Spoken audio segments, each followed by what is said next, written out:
All right, y'all. Once again, we have a dynamic speaker before us, Sister Zodeakus El out of Delaware Republic Territory. All right, today she will be presenting etymology, astronomy, and biblical studies.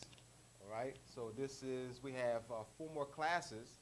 Next week we have Zodeakus El R.I.P for the second time, part 2.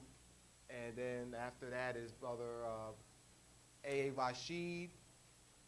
And finishing up would be, for the 4th time, commit to you. So actually you have, 3 more? A.A. Rashid. 3 more speakers. 3 more speakers. I say 4. All right, so without further ado, I present to you your guest speaker today in our etymology class at Temple University Pass Up, Sister Zodeakus El.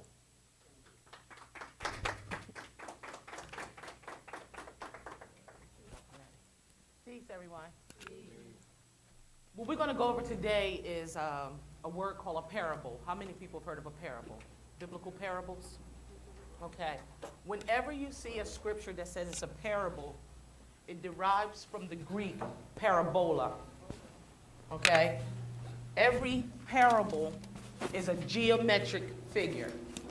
When you look up parable in a dictionary, do you have your dictionaries? I found this dictionary in the trash, by the way, but it's the only dictionary I could find that had a picture of a parable. So it's raggedy, but it works. So I hold on to it. Oh, yeah.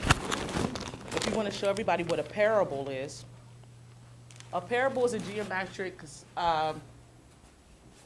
curve, okay, that aligns star clusters. And the specific star cluster we're going to go over today is the star cluster Pleiades. All right? The 7 sisters. That's right. But it goes deeper than that. Okay? Job 9:9, 38:31, and Amos 5:8 speaks of the Pleiades star clusters. And this is kind of important because the Pleiades star clusters are showing up in December. So you know. In Job 9:9, in his suffering, so that you'll know what a suffering is and why Job suffered. Job suffered because he was in his lower state of mind. It's called your carnal self. Pleiades are the 7 stars of Atlas. Okay? Atlas in Greek mythology was the one who held up the world on his shoulders. Okay, that's the watered down version. However, what it's speaking of is this part of your neck that connects to your medulla oblongata. And when you stay in your lower self, that is where your soul exits your body. Okay? But by knowing, if you know etymology, you will find how to break down parables. Okay? With the Pleiades star clusters, it's based on the power of 7. What?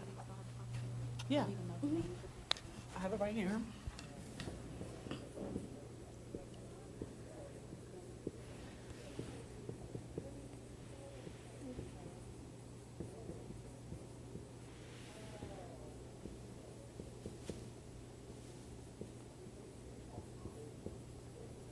Okay, it's also called the daughters of Atlas. And as I was saying, Atlas in Greek mythology was the one who held up the world, the 7 continents and the 7 seas. All right. However, what this is talking about in Pleiades and Job and the book of Amos is basically talking about the 7 ruling planets. Okay.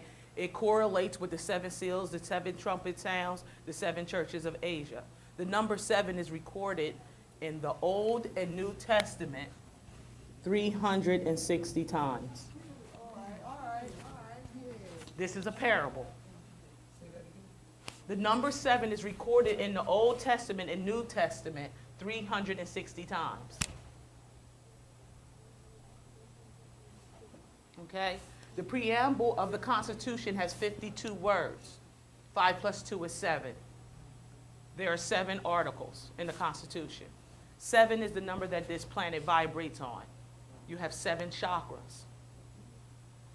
All right? Because the whole book of Job is about the number 7. So I can show you what he's talking about in these scriptures and what they mean.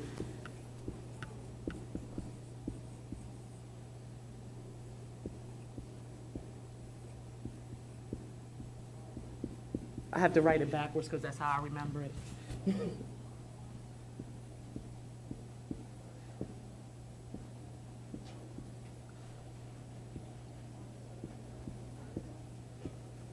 These are the days of the week. Are you aware of the 7 days of the week? Okay, you know the etymology of that. This right here, where Saturn, this is the first Pleiades stars, which is called the Gate of God.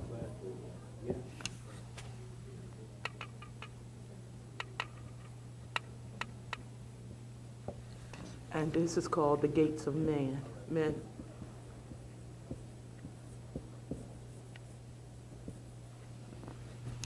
Okay?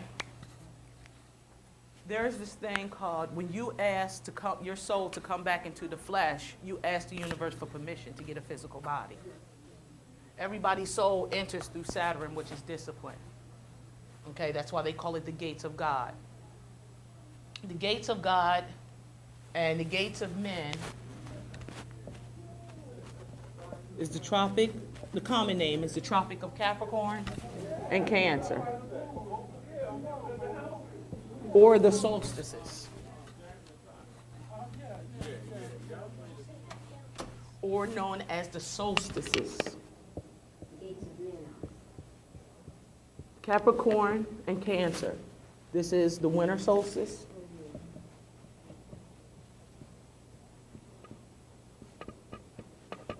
And this is the summer.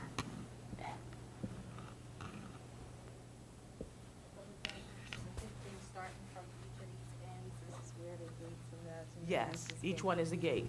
Okay. And in the book of Genesis, it's called the ladder of Jacob, Jacob's ladder.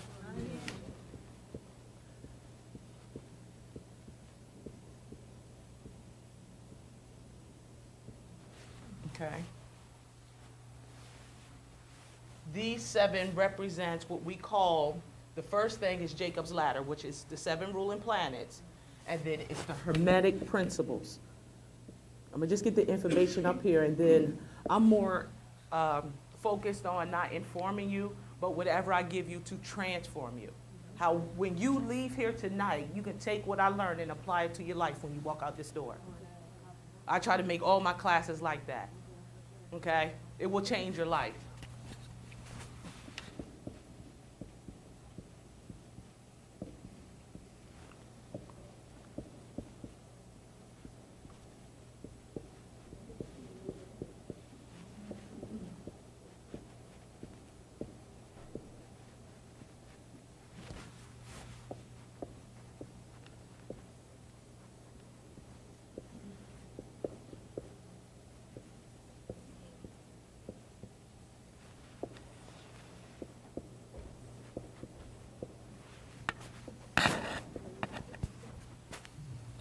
Okay?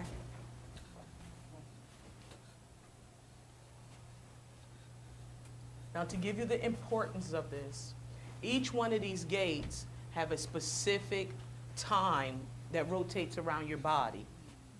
On your solar return, or most commonly your birthday, okay, you are in a cycle called opportunity. Okay, y'all have your dictionaries?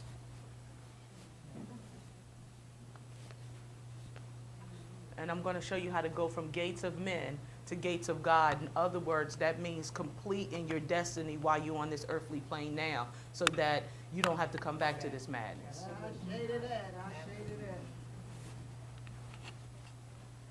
And on your day of your birthday starts with, it's called your sun cycle, or the cycle of opportunity. Can someone look up opportunity in the dictionary?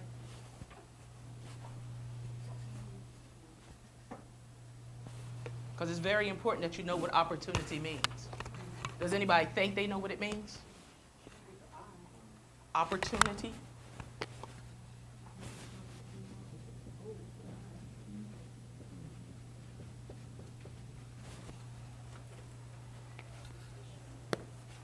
Because you can use the skills that Abdullah have taught you so far.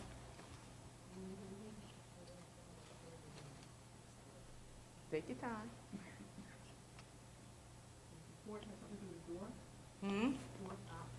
Port, close. You have, oh, he's looking it up for you. And then that raggedy dictionary, you can look it up in that one too. Fit time to do something. Okay, that's connotative. I'll look it up.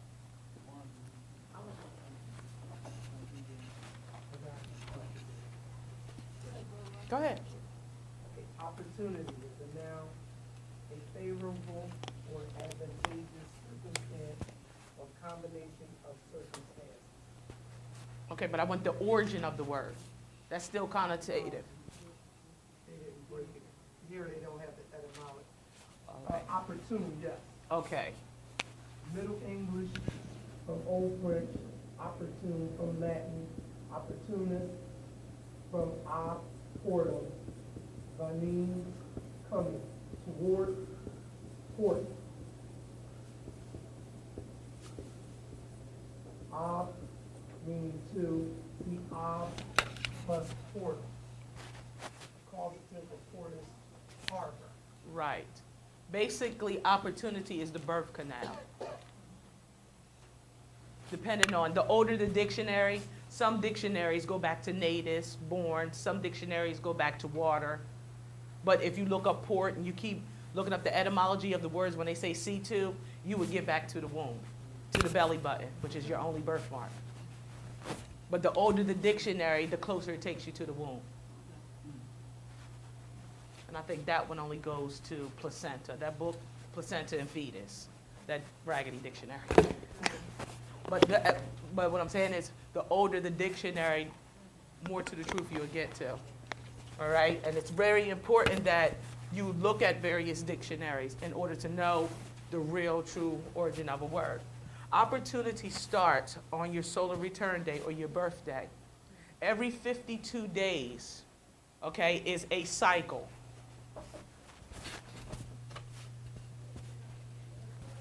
Every 52 days is a cycle. Okay, the first 52 days of your life is called your opportunity cycle. And that cycle deals with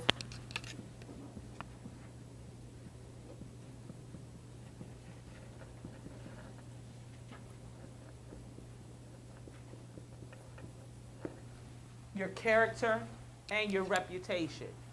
During the first 52 days after your birthday, that's what you're going to work on. However, it gets tricky. In Black Laws, are you familiar with Black Laws Dictionary? Okay, well, you have Abdullah, you got to be. In Black Laws Dictionary, editions 1 through 4, character and reputation is a part of your moral obligation, or what is called jurisprudence. Okay, when you come into yourself and you know your name and nationality, you can sue somebody for defamation of character. But if you're not nationalized, you can't sue no one for defamation of character because you have an identity, so to speak. Okay? And that's what the real book of Job is really about. That's why we suffer, because we don't know who we are. That's why Job suffered. That's why everything was taken, but in the end, everything was given back when he went from the gate of men to the gate of God. Okay? And, you know, it's really interesting. You know, the Bible says a lot. Not what, if you don't mind me saying, most pulpit entertainers say, but you can get a good message out of it if you know etymology. You can't get it without it. You know, so this, I'm just showing you the importance of etymology. Okay? Now, I mean, I'm not for or against any particular religion, because I can also break this down in the Quran, the Torah, you know, the Rig Veda as well. But however, I do the Old and New Testament because most people are Christian that I come in contact with in Delaware. You know, and I want them to see this is not abomination, divination, and the work of the devil. The only work is the spelling that they do with that pen and that cursive writing. That's the curse and the spell. It's called grammar. You know, and that's one of the liberal arts. And astronomy is one of those liberal arts. Okay? Now, when you're in the first 52 days of your cycle, which is your opportunity cycle, not only is your character and reputation That is the point where you want to get out there amongst people in high positions, when you want to be recognized. During that period, more people are like to be drawn towards you when you have something powerful to say. Okay? Is that 52 days before your birthday? No, starting on your Earth Day, 52 days. Okay, so your Earth Day would be 1. Okay? Because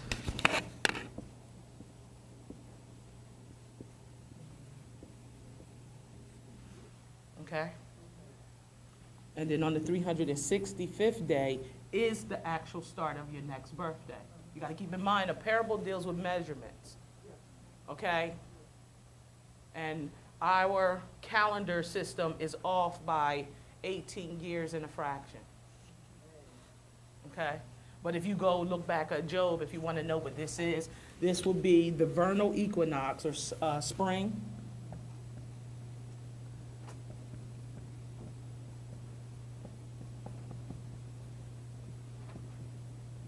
And during this period, the vernal equinox was entering Taurus and transiting from Aries. Okay? Okay? This is the closest chronology that they say, but somewhere along the line I know it's much older. But we're just going to go with that for now.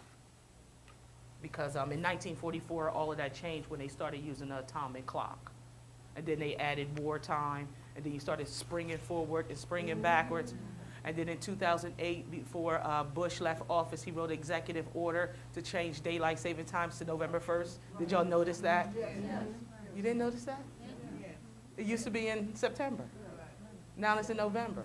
See, he changed time again so that you can't be aligned with the planets. And you can't get your chakras aligned. So all the yoga you're doing, all the breathing is for naught if you don't know what time it is. And this will get you back in tune with the cycles of nature, because that is what time is created from, the cycles of nature. So don't go by that clock. If you see the clock, it has 12, which is the 12 zodiac signs. However, go by your cycles, okay? Because it's very, very serious, because we're in the middle of a spiritual warfare. First they took our bodies, then they took our minds, now they're coming after our soul. It's serious. And this can get you back on track, okay? Because you'll be in tune with the Most High, you know.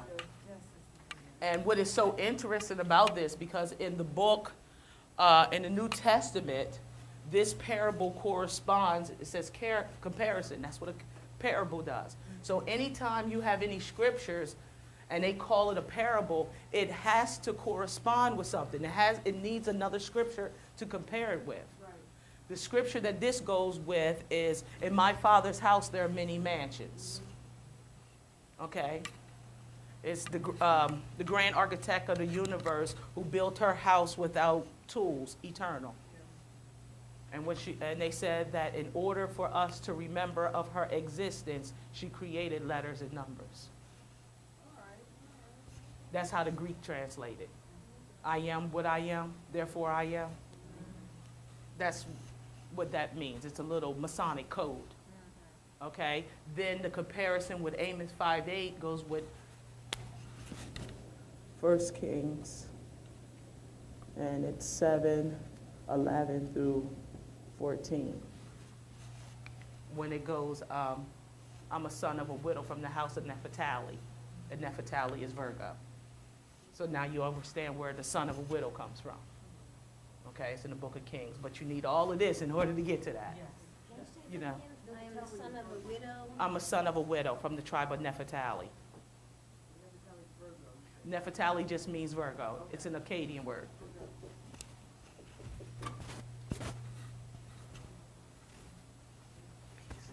It's an Akkadian word. And then also, like, well, when we get to that part, I'll go over that. I don't want to move too far ahead. The next one, well, let me finish with the sun cycle. In that sun cycle, like I said, it's about your character and reputation. Please look up character and reputation in law. Not just what the regular dictionary say, but how it pertains to the law. Because I tell people in my class, if you say something about me that's not true, I am a nationalized Moor and I will sue you. Go ahead, girl. So you better get your morals straight. You know, because Noble Drew Ali said that our thoughts, our words, and our hands should never bring harm to another. And that's what character and reputation is all about. You know, because I work hard to build my character and my reputation. And I don't want to destroy it. You know. So it's about being a humanitarian. You know, like I tell people, you know, the only helping hand you're going to get is at the end of your wrist. You know, and that's how you build your character, by doing for yourself first. It's called self-preservation. Okay, and that's what the sun is about. Because it doesn't ask you, can it come out every day? But it preserves you, correct? Yes. All right. Can't exist without it, correct? All right. The next one is the moon. Now, this is a very, very tricky thing. Is everybody familiar with their zodiac chart? Have everybody? Sort of? Okay, you never had a chart done? All right. Well, when you get your chart done, this will make more sense, you know, to you later on. But it corresponds with your astrological chart because everybody was born with instructions. Okay? You made a contract with the universe. Yes. And that contract said you promised to the universe you was going to learn a lesson and teach a lesson. If you don't do it, you coming back. My thing is, I'm trying to teach everybody about our ancient science, so we ain't got to come back to this. And the ones we leave behind, we can leave this behind so they don't have to come back. You know, that's uplifting fallen humanity. You know, the moon sign, your moon sign deals with your emotional security.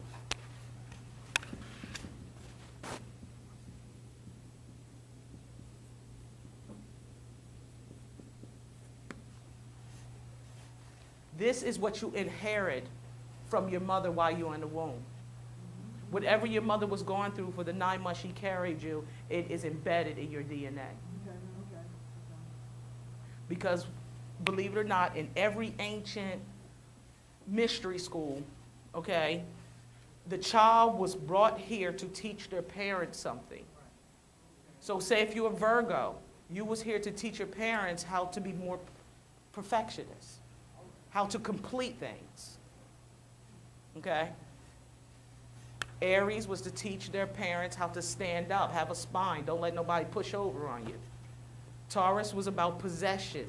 You know, you ain't got to be broke. You really don't. You got intelligence. Come on, Mom. Dang, you all that creativity, imagination, and you say you ain't got no money? You can create money with your mind. You know what I mean? Gemini teaches their parents to communicate, because most likely when they created that child, they did not know how to communicate. That's what Gemini's here for. I feel sorry for them.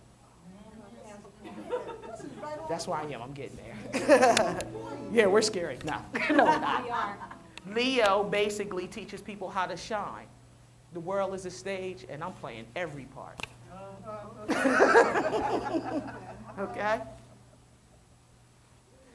Virgo, I went over that. Libra is more so, you've been unfair to me, and I'm going to teach you that you're going to give me justice. You're going to respect me. See, Libra, that's one thing about Libras. They demand respect, even when they don't deserve it. You know? When we move on to Scorpio, Scorpio is about destruction and rebirth. They're what you call cleaning out, spring cleaning. Look, you ain't used it in 7 years, throw that mess away. What is wrong with you? This is too much clutter. Can't breathe. And if you don't get it out in time, you come home and your house is empty and everything on the curb. They don't hold on, you know, because my mom's a Scorpio. And she wake us up in the middle of the night. It's like, if you can't carry it on your back, it ain't going. We moving. So I lived it. You know, when we did a lot of moving. And, you know, she's like, we can start over. They got resale stores in every state. They got Goodwills all over. We can start over. Because she never believed in packing. She's like, and anyway, whoever move in this house, they might need it. She always left something behind. That's one thing I love about Scorpios. They're not greedy. They don't eat. They won't even eat all the food on their plate because somebody else might come in 10 minutes later and be hungry. You know, I learned a lot from them as well. Sagittarius. Oh, those dear philosophers. Sagittarius is a beautiful sign, but they philosophize a little bit too much for me. You know, I mean, they use reason and logic, You know what I mean? And they are the opposite of Gemini, you know. But however, when they're not conscious, Sagittarius can be deadly because the centaur with the bow. Yes, indeed. Their words cut and sting, Yes, indeed. you know. And you'd be like, dang, what did I do to you? Did you really have to say it? But really what they're saying is good for you. But I didn't need that right now. Don't you see I'm already doing bad? You know, but what I love about Sagittarius, their thing is it's not about the fall, it's how you get back up. And that's what that teaches you, okay? Capricorn. Capricorn's whole thing, they're the solitary ones. They stick to themselves. They're your organizers. They don't want to be in the forefront, but they know how to do everything and they know every damn thing. Ain't that the truth? Ain't that witness over here? That's why if you want to be a good friend to a Capricorn, buy them a book. Okay, all right. You know, music and books is their thing. Yes. And they're often assumed to be non-emotional. They're not non-emotional, they just take life serious and don't feel like crying over the small stuff. Keep it moving. Okay, somebody die every day, keep it going. I'm still here. Oh, I'm sorry you lost your mom, but look, hey, I'm still here. My children's still here. I gotta keep it moving for the living. You know, and then sometimes we get a bad reputation for that. Yeah. Because they be like, you don't care, you don't like nobody. Nah, I'm just saying, for real, I got my own problems. You know, and Capricorns is very abrasive about it at times. You know, but we mean it from our heart. We really do.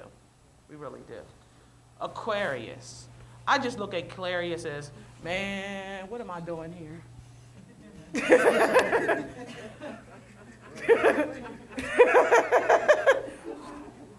You know, they're like,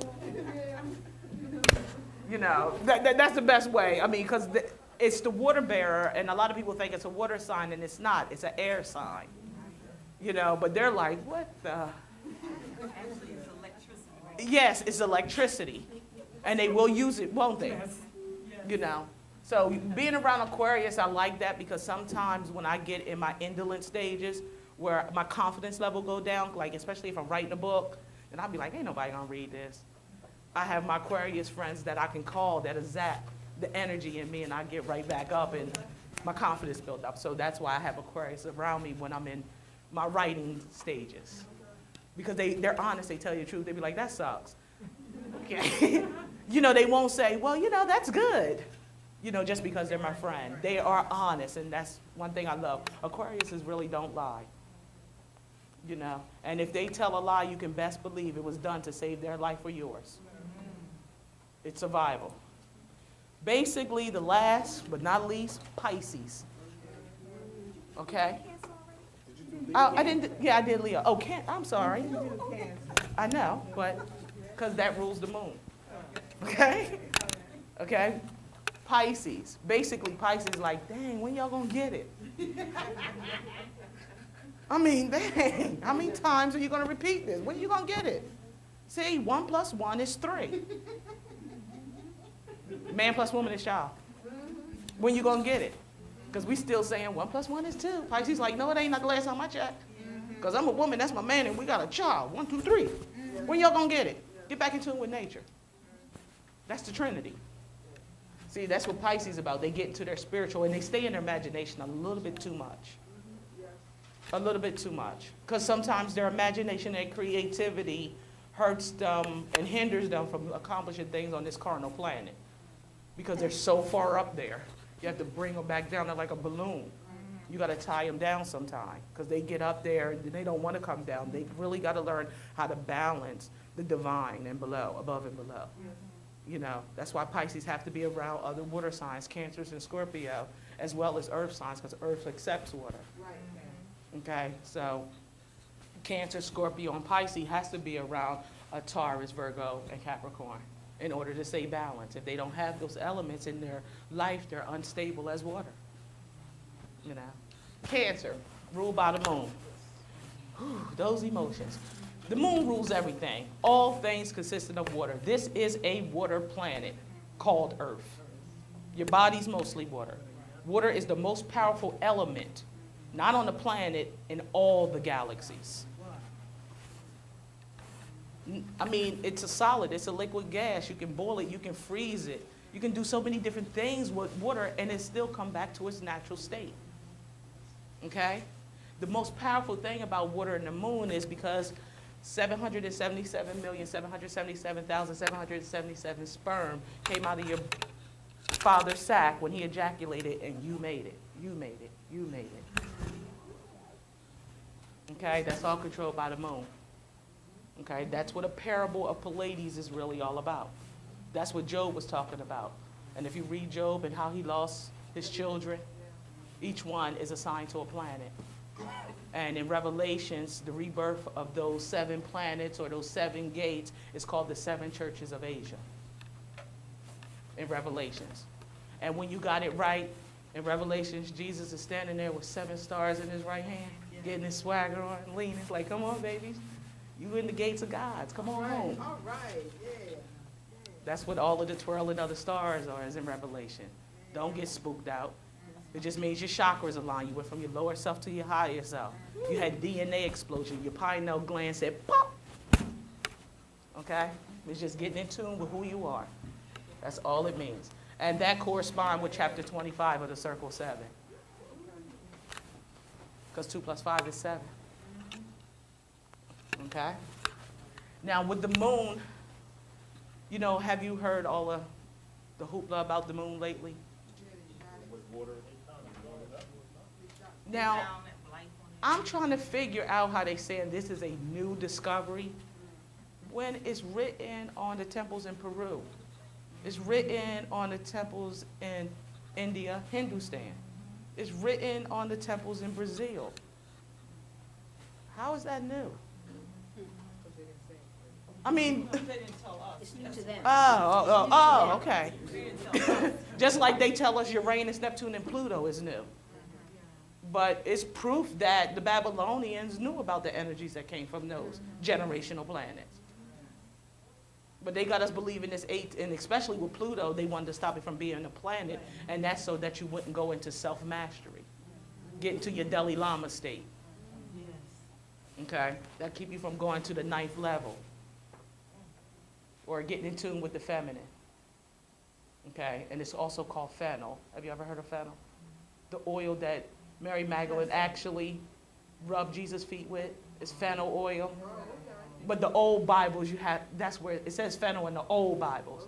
But fennel derives from the word feminine or fetus or feotis. It's the applied science of 9. Okay, a man has 9 holes in his body, a woman has 12. Okay, that's what all her anointing his feet, his soul, the sole of your feet is your soul. You know, don't be, it's verbal magic. Because in original dictionaries, you know, that's how it was read. Well, not dictionaries, biblical references. All the ones before 1931. Because in 1970, it was 2 Vatican councils called the Codexes. Yes, okay? Those 2 councils in 1970 is the Bible that most people are programmed by today. They had another council in 1944 to begin the 1970 council. So Nicaea Council is good to study, but you better study that one from 1970. It's serious. Because basically it's matriarchal apartheid. That's all they're implementing, another phase of the King Alfred plan. You know, so you want to study that. Oh, Mars. Okay, well, your moon sign, you know, starts on the 52nd day after your sun cycle.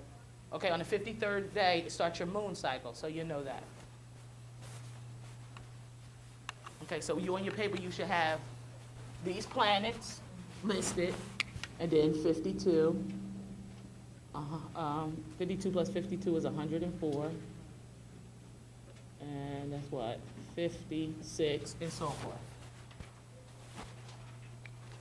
Because you're going to get back to 364. And then you're going to read these exact chapters, chapter 3, chapter 6, and chapter 5 in that order in the book of Job. And it will unlock what they call the Orion Star Belt.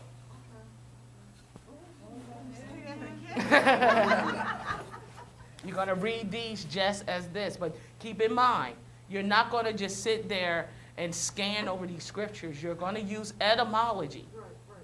Okay? You're going to look up every word. Okay? Yes. If you do it 7 minutes a day, it takes 7 months. Okay? That's Bible study. Bible study is not sitting up here and throwing scriptures back and forth.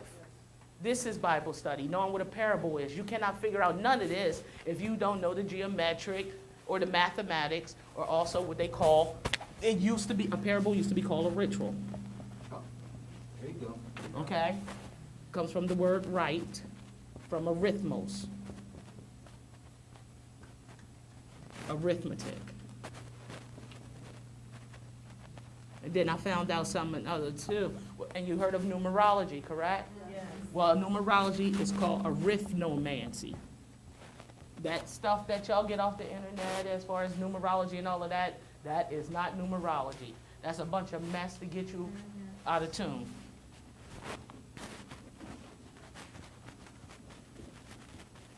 And then another word for it is called bibliomancy.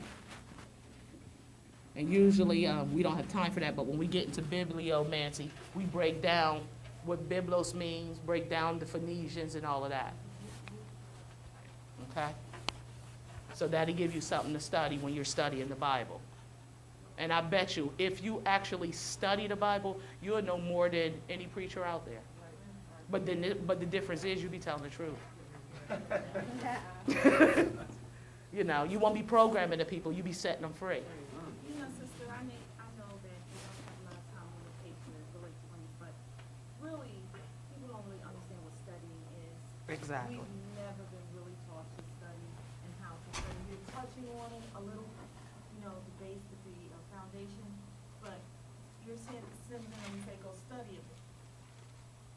Won't get studied because they don't know how to study. We don't have a diagram, you know. Right. We've never been taught how to study. Well, this is what this diagram is. It means study yourself. Yes, ma'am.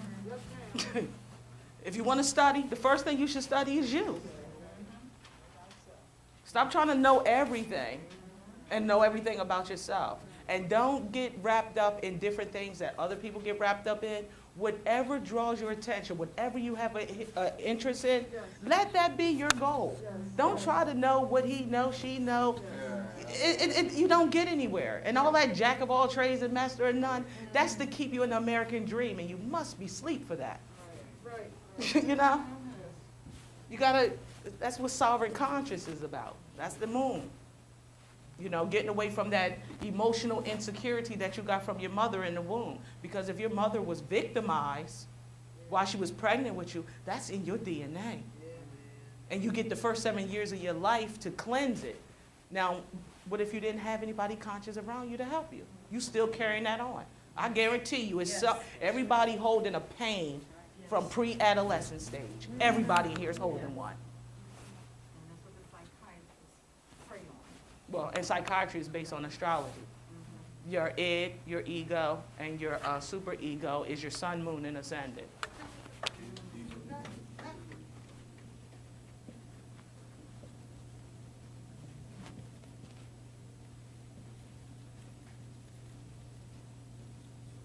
Y'all call it Freudian.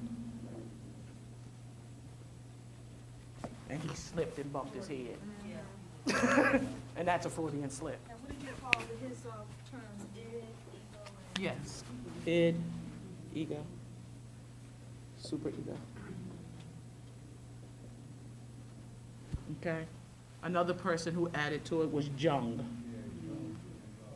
And then that girl, Auguste Comte. She created sociology. Another idiot, savant. And by the way, when I say idiot, in Black's Law Dictionary, an idiot is one who has no knowledge from nativity and never expected to get any. Okay? So when I say idiot, that's for people that don't know who they are and don't know their name and nationality. It's after Mars, 156 plus 52. There you go. Keep it going. See? You see why this is a ritual. You got no arithmetic. See, what's that? 0, carry you 1, 7, 270 plus 52? 208? 208, yeah. See? Because if you're not doing arithmetic when you're looking at parables, you're not doing anything. In order to study the Bible, you got to have etymology and arithmetic. Even Job tells you everything is veiled. The divine universe said everything's veiled in letters and numbers. That was what moved you forward. 208, Jupiter 260, 312.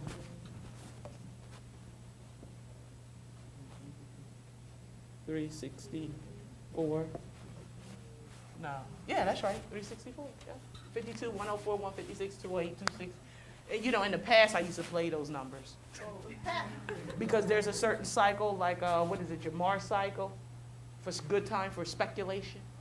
If you play the lottery during those 52 days, you're more likely to hit. And by the way, we invented the lotto. It was invented by Hammurabi. And then they changed it to a raffle. Etymology, I can show you that. It's called lots, shooting craps. Okay? That's one of the sciences of the Magi. They did that at the feet of Jesus, so-called. Yeah, they was playing lot with these numbers. Okay, you know how you get from what they call the voodoo store, and they give you oils with Bible scriptures? Yeah. You don't sit down and read the Bible scripture. You find out the value of each letter added up, you get that number. And those are the parts, it's either you have 206 bones in your skeletal system, and then also your spine. Those numbers correspond with a part of your bone structure, your skeletal system. Okay? Because your bone marrow is what makes blood. It's down in your, all knowledge is in your DNA. Okay? It's not voodoo, but then who do like that voodoo like the Moors do? You know, so that's what I say. Dealing with Mars, Mars is a good time for you to overcome your rage. That is your third cycle, okay? During that period, you will have a lot of energy. So it's a bad time to start new things, but it's a good time to clean up, okay? If you got a lot of things on your plate, this is a time to clean your plate because Aries is like new beginnings. If it has no use, they're going to get rid of it. If they cannot utilize it, it's taking up space. Okay? And that's what that cycle's all about. And Mars is also the original planet that rule over Scorpio. So keep that in mind. Do not let their reconfigure, the way they reconfigured the zodiac to knock you off, because a lot of people's like, well, that's Jupiter and that's Pluto. Yeah, but that's not going to get you in tune with the universe. That was created in 1884 at the Brussels Astronomy Conference. And they're having one in February here in Philadelphia. All the high astronomers in the world. It's coming here. Oh, you're not invited, though. You're not invited. Yeah. No, actually, you can go to the building where they have it, and we put a circle around it and then tear it down like the 7 walls of Jericho. 7 times. Use that energy. Absorb the energy from each planet. You know, wash your hair, clean it, because that's our antennas, and then storm that thing 7 times. Mars is the original planet that ruled over Scorpio. Okay. It's Aries and Scorpio. Yes. I mean, we did it in Delaware at a particular location that was not putting out positive energy, and a couple weeks later, it was gone. So, you know, the power of thought is the most powerful thing. That's better than using physical force. You know, that is your 911, 777. You know, Mercury. Woo. Well, the so-called United States of America is ruled by Mercury. It's a Gemini. Okay. That's why, you know, when they talk about the Declaration of Independence in July 4th, well, actually, the Declaration of Independence actually started taking effect in June 4th. And the astrological configuration for Philadelphia during the time of that writing is Gemini. Okay, so keep that in mind. Mercury is also called Nebo. That's where Moses died on Mount Nebo.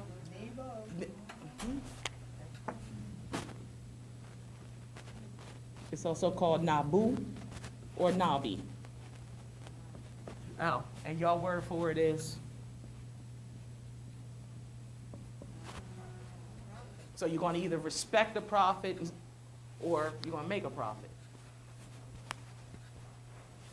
Okay, that's what Nebo is. When Moses died on Mount, when Moses is really Thutmose, what that was saying, he crossed over when Mercury was in retrograde. The same thing Martin Luther King said, "For my eyes have seen the glory and the coming of the Lord." In his speech, Yes. he knew he was going. He was calling on Mercury. I'm out. I didn't seen it. I'd have been to the mountaintop. Ping! Masonic. He was throwing us a message too. Even though he was not doing positive law, when he realized he was not doing positive law, he did not know how to tell us because they cut off that part of the speech. He said, "Oh my God, I done took my people in a burning building and nailed it shut." And he failed. Okay? Okay, and where was he assassinated at? Or where did he smoke weed at? Because that's what assassin means. That's all it means. Marijuana, hemp, the assassin. Oh yeah, assassin means get blazed. That's all it means. That's all it is. It ain't got nothing to do with all this ching, ching, ching. They were potheads who sat around and read a lot of literature and killed people verbally. Tongue is mightier than the sword.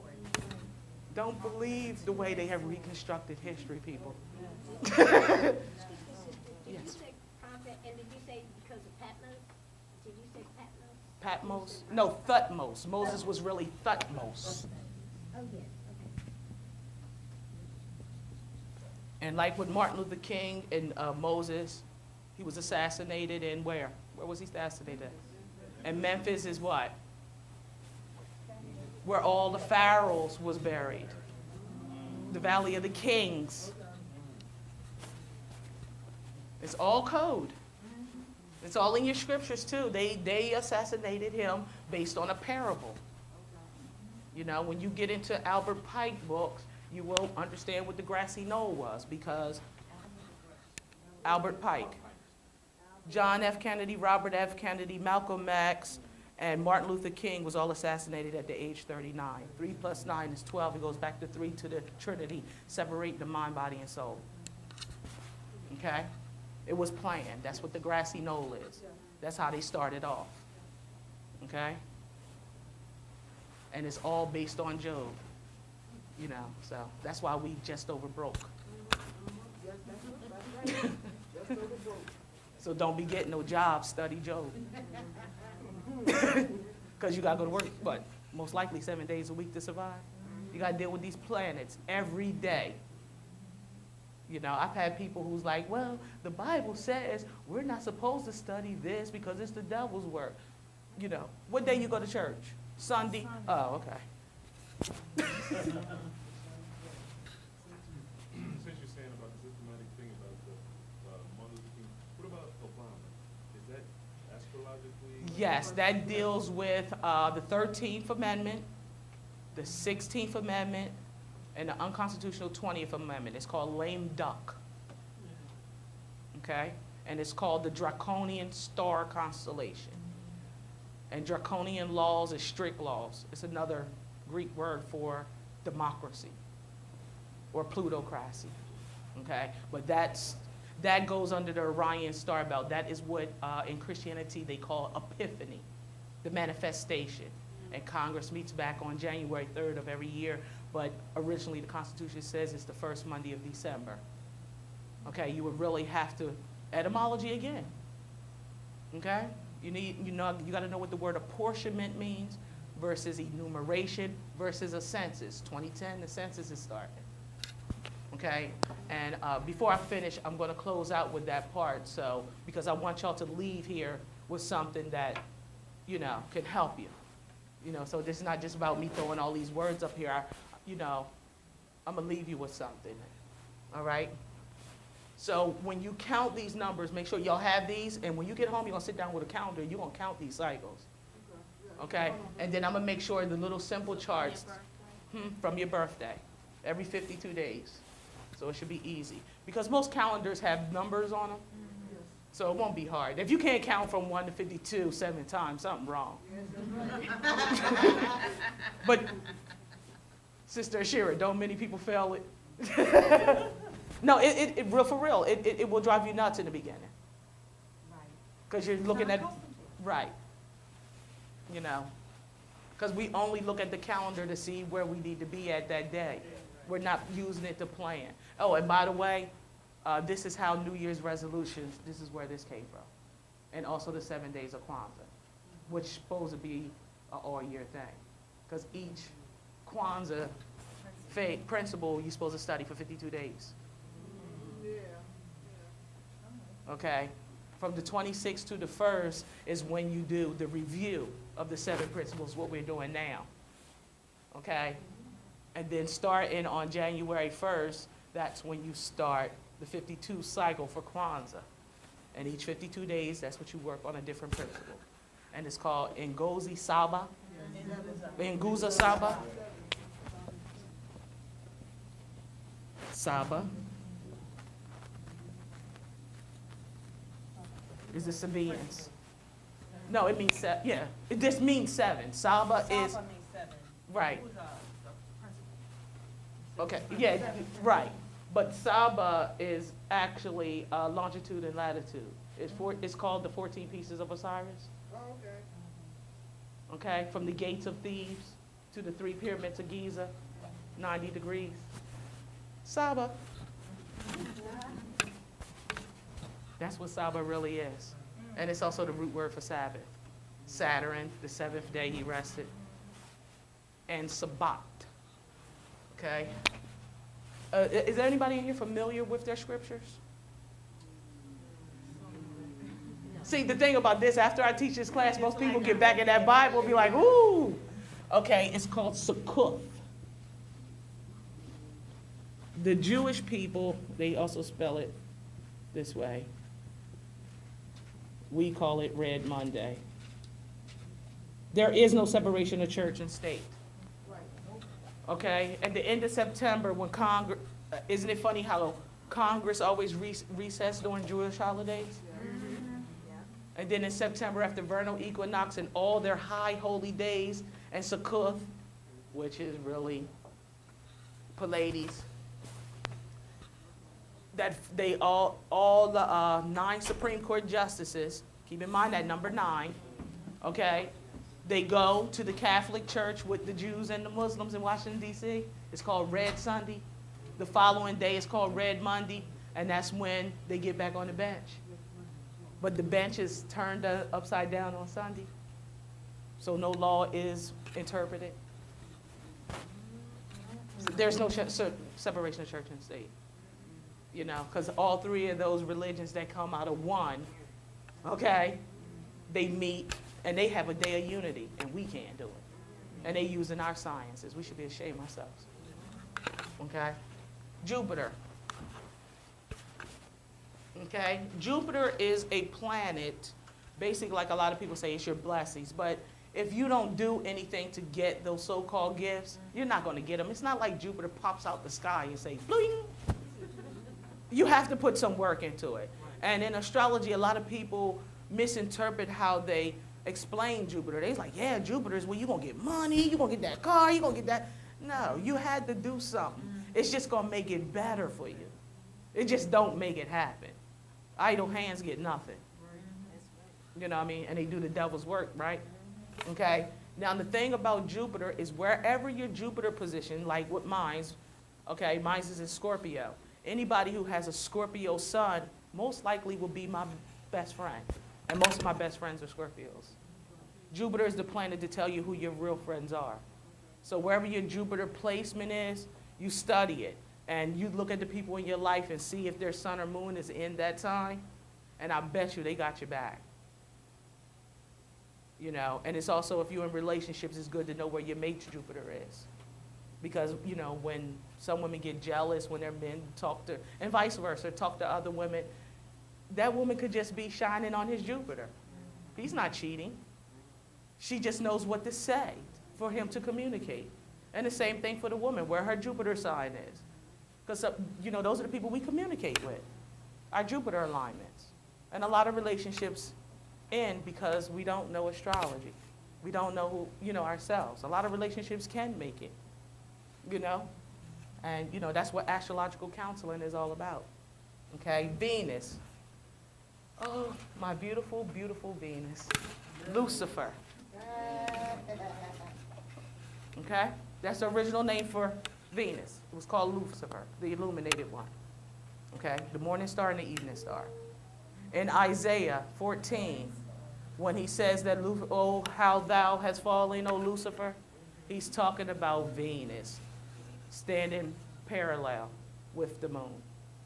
It ain't got nothing to do with some angel named Satan falling out the sky and got kicked out.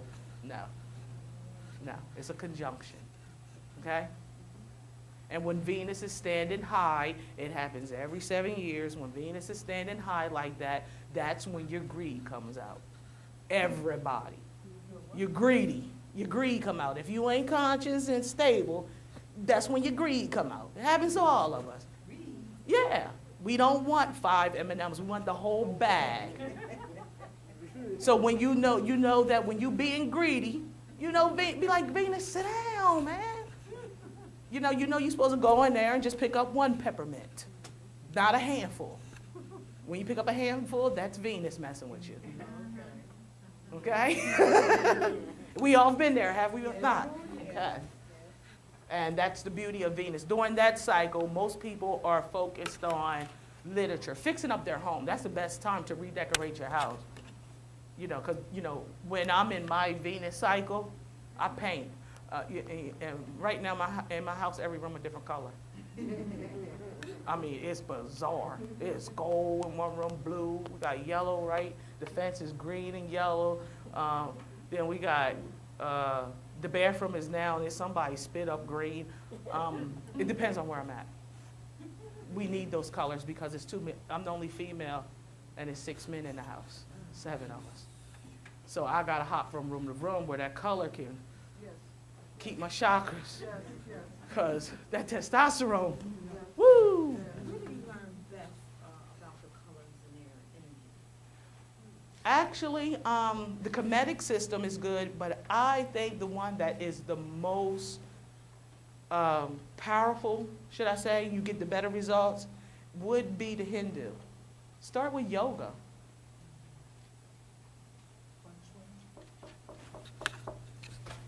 Well, that's more Chinese. That's dealing with the string of 8. That's a little bit more complicated. This is beginner, baby steps. So, you don't never give a baby a steak. So I'm going to spoon feed you. But you're absolutely right when you get past this. Because you're not going to be able to activate that until you know there's 7 cycles. In other words, learn 7 before you jump to 8. Okay? And that's what Jacob is telling you about the ladder. And Ezekiel tells you the same thing. Okay, Saturn. Saturn is so important because if you do not master Saturn, you're definitely coming back. It is the planet of discipline. Okay? Saturn will never give you more than you can handle, but it will knock you the hell down. When you get in those periods where nothing seems to be going right, you get in the car and go somewhere, there's traffic. Then you go around the traffic, it's a manhole, it's a hole in the ground. Then you get around that, it's something else. Saturn says, sit down. Because when you first went outside to get in the car, your mind said, I should stay in the house today. And you didn't. So Saturn keeps going, boop, you're hard hit it. They call that the house of the ancient ones. When our ancestors be talking to us and we don't listen.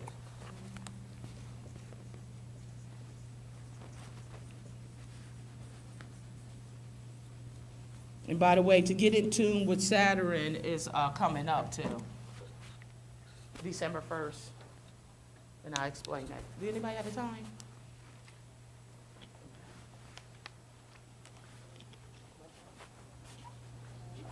No, just.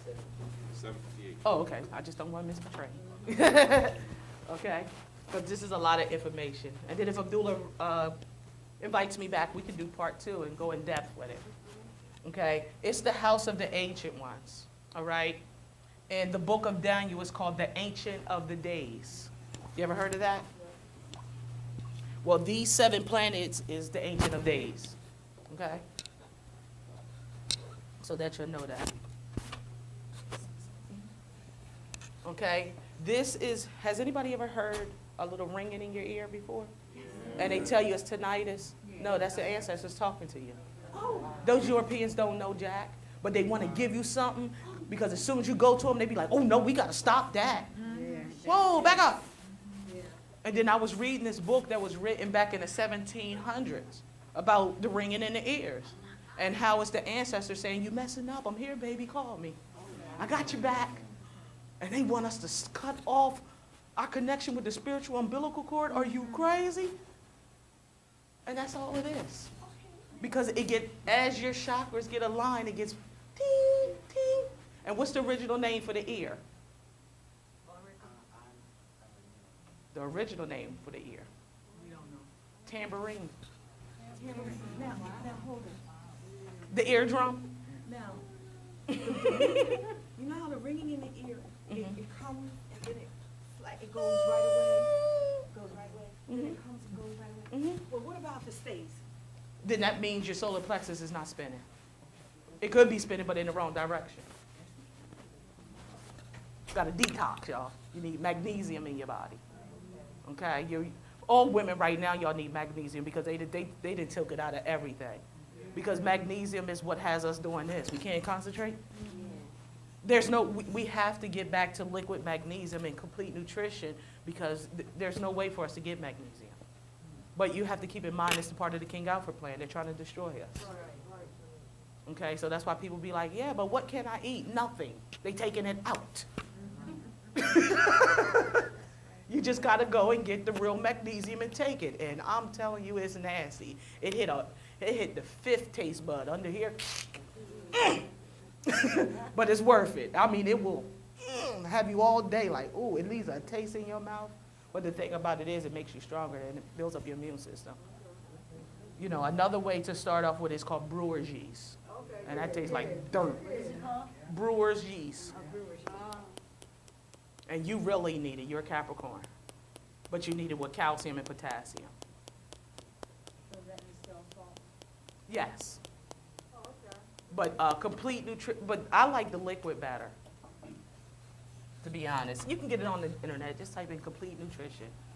You know, it's like they say it's $75 a bottle, but if you buy 3 bottles, it's only $25 a bottle. Buy 3 bottles. Do the math. You know, but they get people like that because that's be on the first page, and then people pull out their cards and do. But if you keep going to the 15th page, you'll see the discounts. You know. Because we're always fast because they know you're lacking magnesium.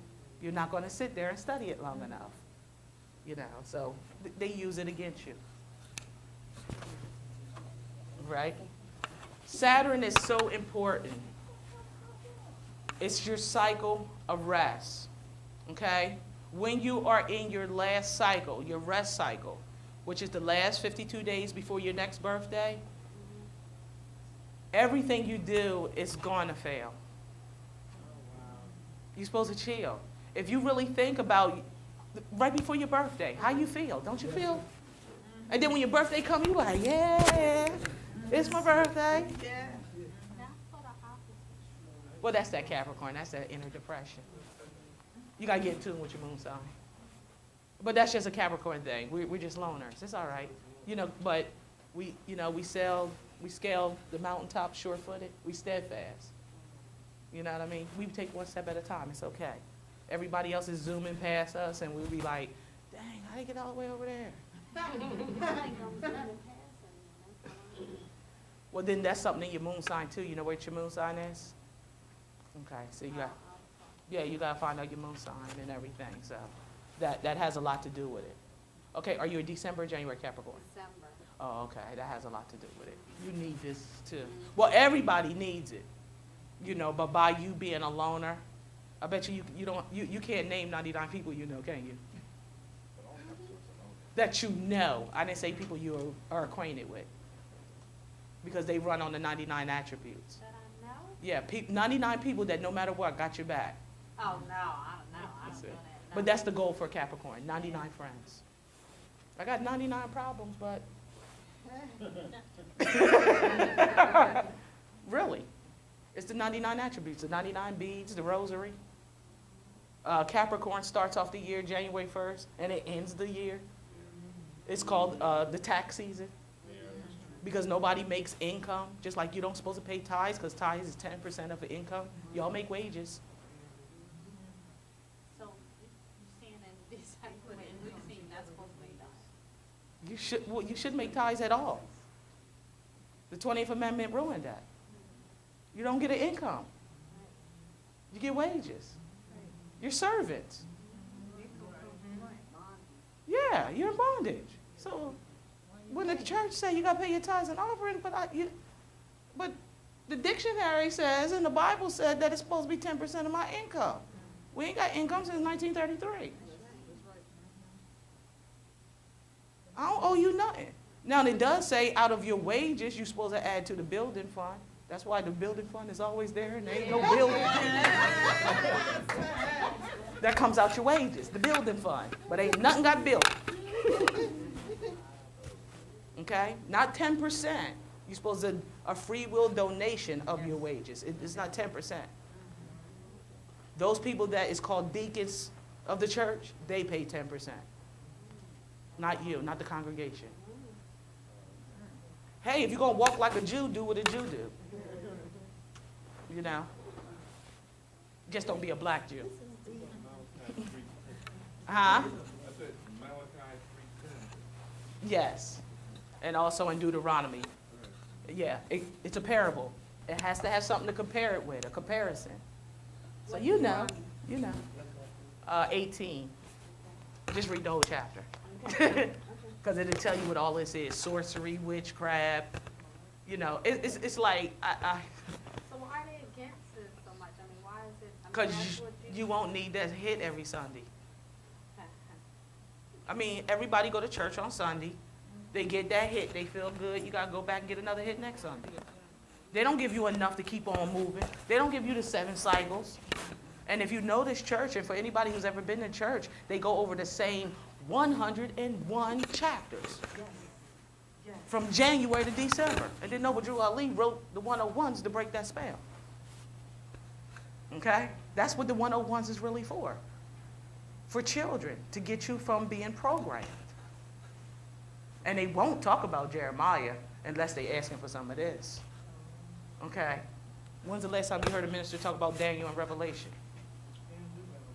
What about Ezekiel? Oh, well, then how come they can't tell you the truth? They won't even touch them books. Don't touch that. What? Why? See, once you tell me not to do something, me, am I hard-headed?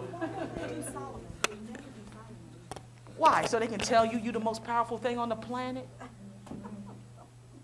That if you teach a woman, you teach a nation? The church is set up to suppress you. So why would they give you power? Why don't they talk about Ruth? Now, Ruth is one of the first lessons you learn in the Blue Degrees. You know, no matter what Masonic order you in, theirs or ours. You start with Ruth. How come they ain't starting with that in Sunday school? When you talk about the Canaanites and Moabites, they say that the people, they triaglodite niggers. Triaglodite niggers, monkeys. A nigger. That's what they teach, that the Canaanites was niggers. But now we know what a nigger is. It's called the MSG, because they created mononucleosis, syphilis, and gonorrhea. And that's in the Bible. Look up the Horites. Look at any Bible dictionary, and it'll tell you the white disease ones. H-O-R-I. See, etymology will unlock all of that. That's true Bible study. That's the triaglodite niggers. Okay, that's where you can find it in the Bible. Also, it's called the Jacob's experiment, Jacobian experiment as well. Yakub. It's the whole Testament. Just look in your Bible concordance. Yeah. It's too many to name them all. Just look it up.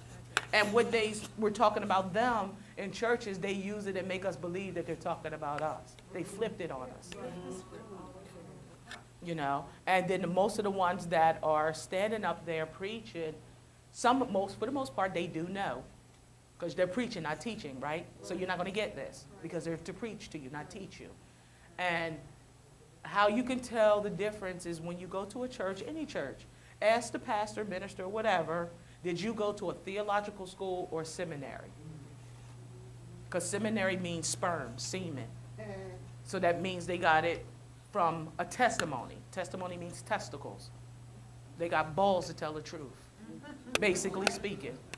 Those who went to theological school, they are programmers.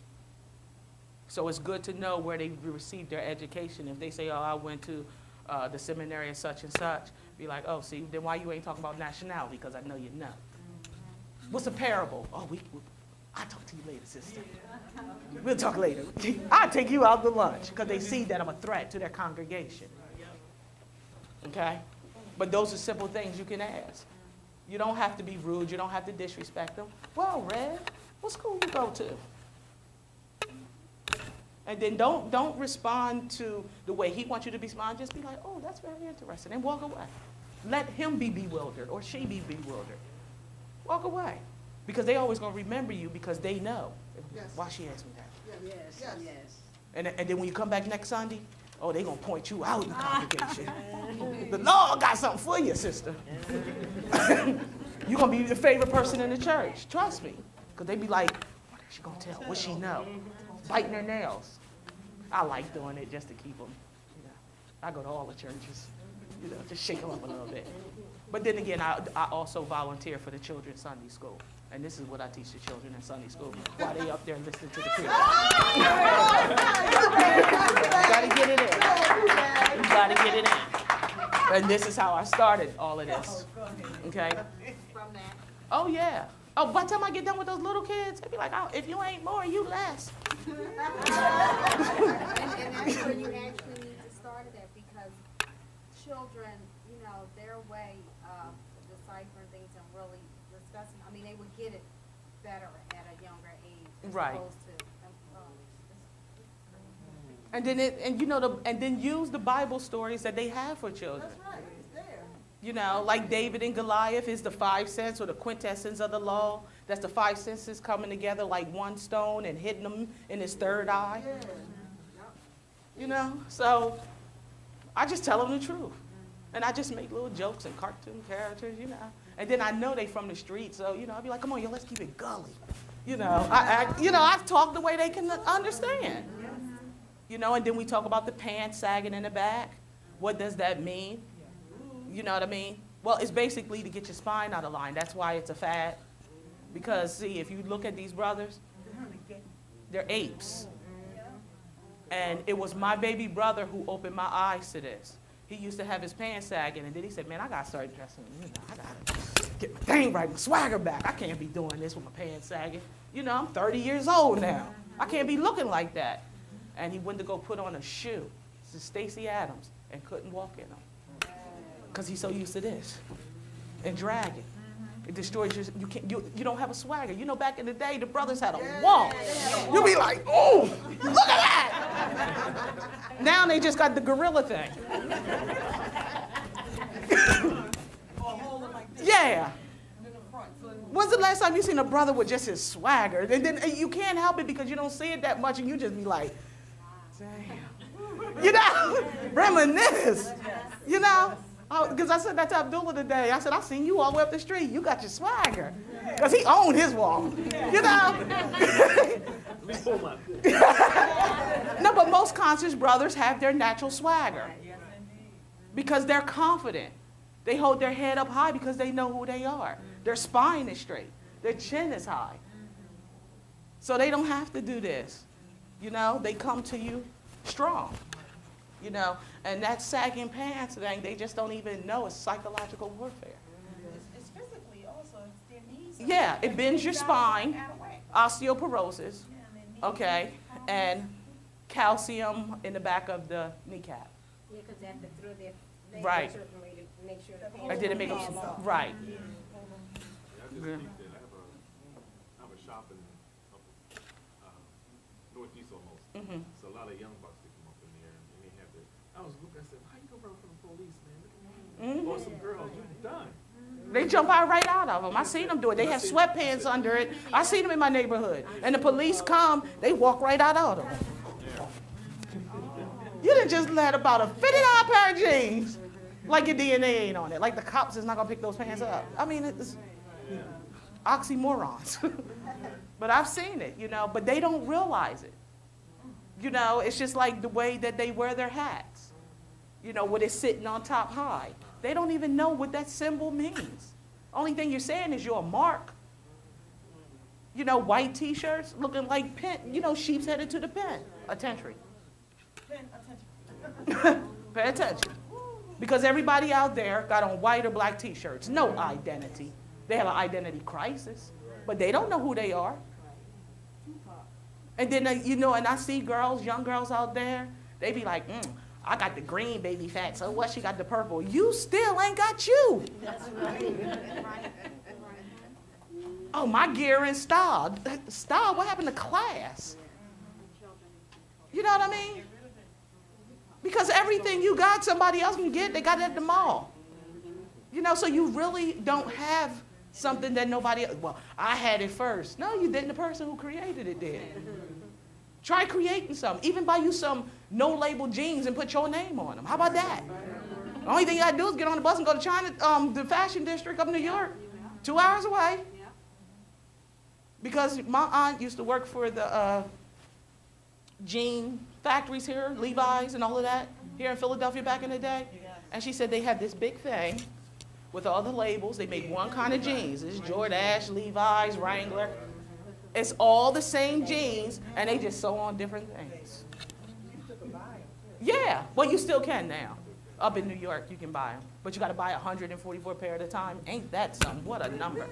Or is that just 12 dozen, 12 times 12? But they say it's 12 times 12. Yeah, gross. Yeah, but 144,000? Okay. He who has wisdom, let them calculate the number. Ain't that what it says? Something like that? 666 as well? And by the way, 666 is not even a number. It's called Hamel. It's a constellation. This is the familiar name for it. Yeah. That's 666. Holding a star like this and like this. In other words, he's holding the womb. And on the top of his head, he got tattooed Louis Cipher.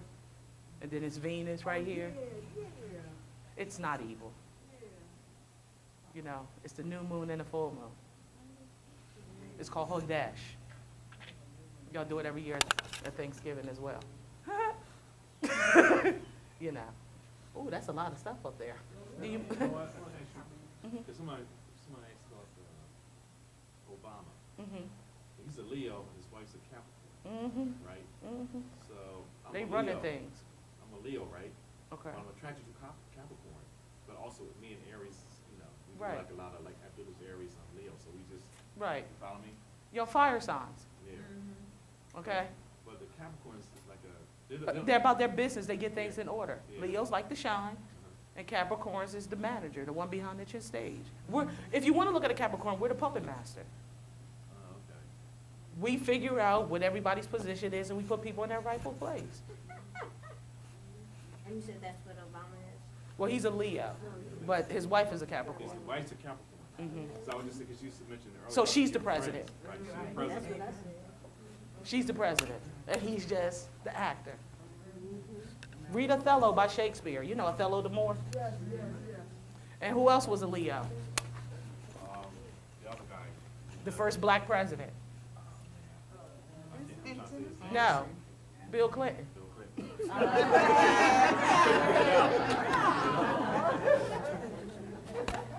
Y'all know what black mean, right? He was the first black president, correct? He played the saxophone, right? But he was the first black president. That was crazy. Yeah, well, okay. Yeah, color. Yeah. Now, for the Obama thing, everybody has this? Okay. And I'm going to show you how to utilize what you learned so far. All right?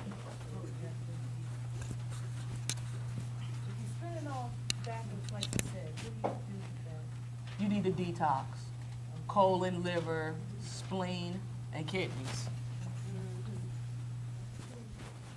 Just dark green vegetables for 14 days and water. That, what is it called? Kanaga water is best. Pomegranate juice. Pomegranate juice for the first 8 days with water. Rosemary tea, and I usually mix it with ginger and chamomile, and I drink it at night. Ginger and chamomile. Yes. There's this thing where I've done a lot of studying on about detoxing, how they tell you to get your liquids in before 6 p.m. and before you go to bed. Sure. Before you go to bed. I have found that that's not true, because according to our ancient ones in the Kemetic system and the Babylonian system, we were supposed to drink as many fluids before we go to sleep, because your body heals at night. Yes. And when you wake up to go to the bathroom in the middle of the night, you're getting out all the toxins. Yes, yes, The yes. Europeans got us doing it backwards. And now we got diabetes and all of this because those toxins is just sitting there. And don't take cod liver oil or eat liver to get your iron back. The liver is to detoxify your body. It's a landfill. That's right. So why are you going to eat somebody else's landfill? Because whatever that fish, that cod got from, the toxins he got is going to you now. And you take cod liver oil and you put it in a styrofoam cup and watch the burn a hole out the bottom. That's what it's doing to your inside, and they talking about it's healthy. Well, why burn the cup up? Well, that's why you put it in the capsules now. They don't let you see that. They have cod liver oil pills. Exactly, that explains it. Remember back in the day, you used to get it in the bottle? 7 C's is the best one, because those are raised for homeopathic purposes. And it comes out of Canada. It's called 7 C's, 7 chakras is lining on the back of it with the planet Mercury. That's why they don't want you to get nothing from France. Right. So you They said don't- you should go to the restroom in the middle of the night? Yes, at least twice. There's nothing wrong with getting up and go to the bathroom. When people be like, I don't like getting up in the middle of the night. No, do you know how bad your pee smell when you go to the bathroom in the middle of the night? It smell. And it's dark and raunchy. Yeah, don't you want that out? Yes. That's why, and the only time that the toxins can, what they call, break down is when you sleep. It's just that simple. Okay, now, how many people have heard of a farmer's almanac? How many people have one? Oh, you need update. Do you know, how many people know how to use it? That's why I look at it. Actually, for where you at right now to start, this is a good place to start. It's really simple. I mean, an idiot can get it. And then it'll make you an idiot savant. Okay, in December, okay, the Pleiades star constellation is going to pass across the moon on the 28th. You will be able to see it with the naked eyes. The Pleiades star cluster. Past the moon, you will see the moon, but you're only going to see 6 of the stars because one is fading. On the 28th of December. Oh, yeah, okay. Yes. The Pleiades star. Will pass over the moon. You'll see it around, as soon as the sun, well, not the sun go down, the earth turns, you will be able to see it. Okay? Because this correlates with that Job 9:9. Also during December, okay, how you know Pleiades is shining bright. You ever heard of once in a blue moon? Yes. Well, we're going to have it in December. It's going to be a full moon on the 2nd and the 31st. Now, the 31st is very detrimental, okay, because it's going to be a full lunar eclipse. This lunar eclipse, when the cosmos opens and throws down those ethers, that cosmic dust, whatever you think and whatever you're doing is going to stick with you for the next 7 years. Think right. Oh, yeah. 7 years, baby. That's why I said this lesson is really important. Okay? Next 7 years. Did you say December 31st? Yes. Black Fox Day. Yeah, okay, yes. And it's a full long night, too. Okay? And the thing about it is, the best thing to do on that day is hit some drums. All right, I got them. I got that. You know, get it on. Get your dance on.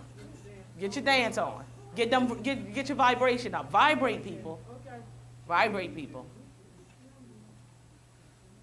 Okay. Also, on December 13th, a lot of people will be having pain in your hips, your lower back, and your hands. It's called the Geminid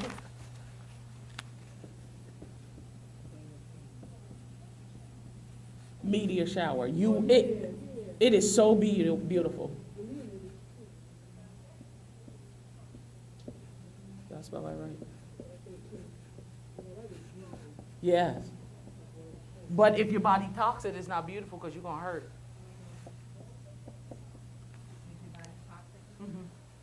This is why it's a good time to start getting fluids in your body and green leafy vegetables. I highly recommend, anybody know what kale is, kale greens?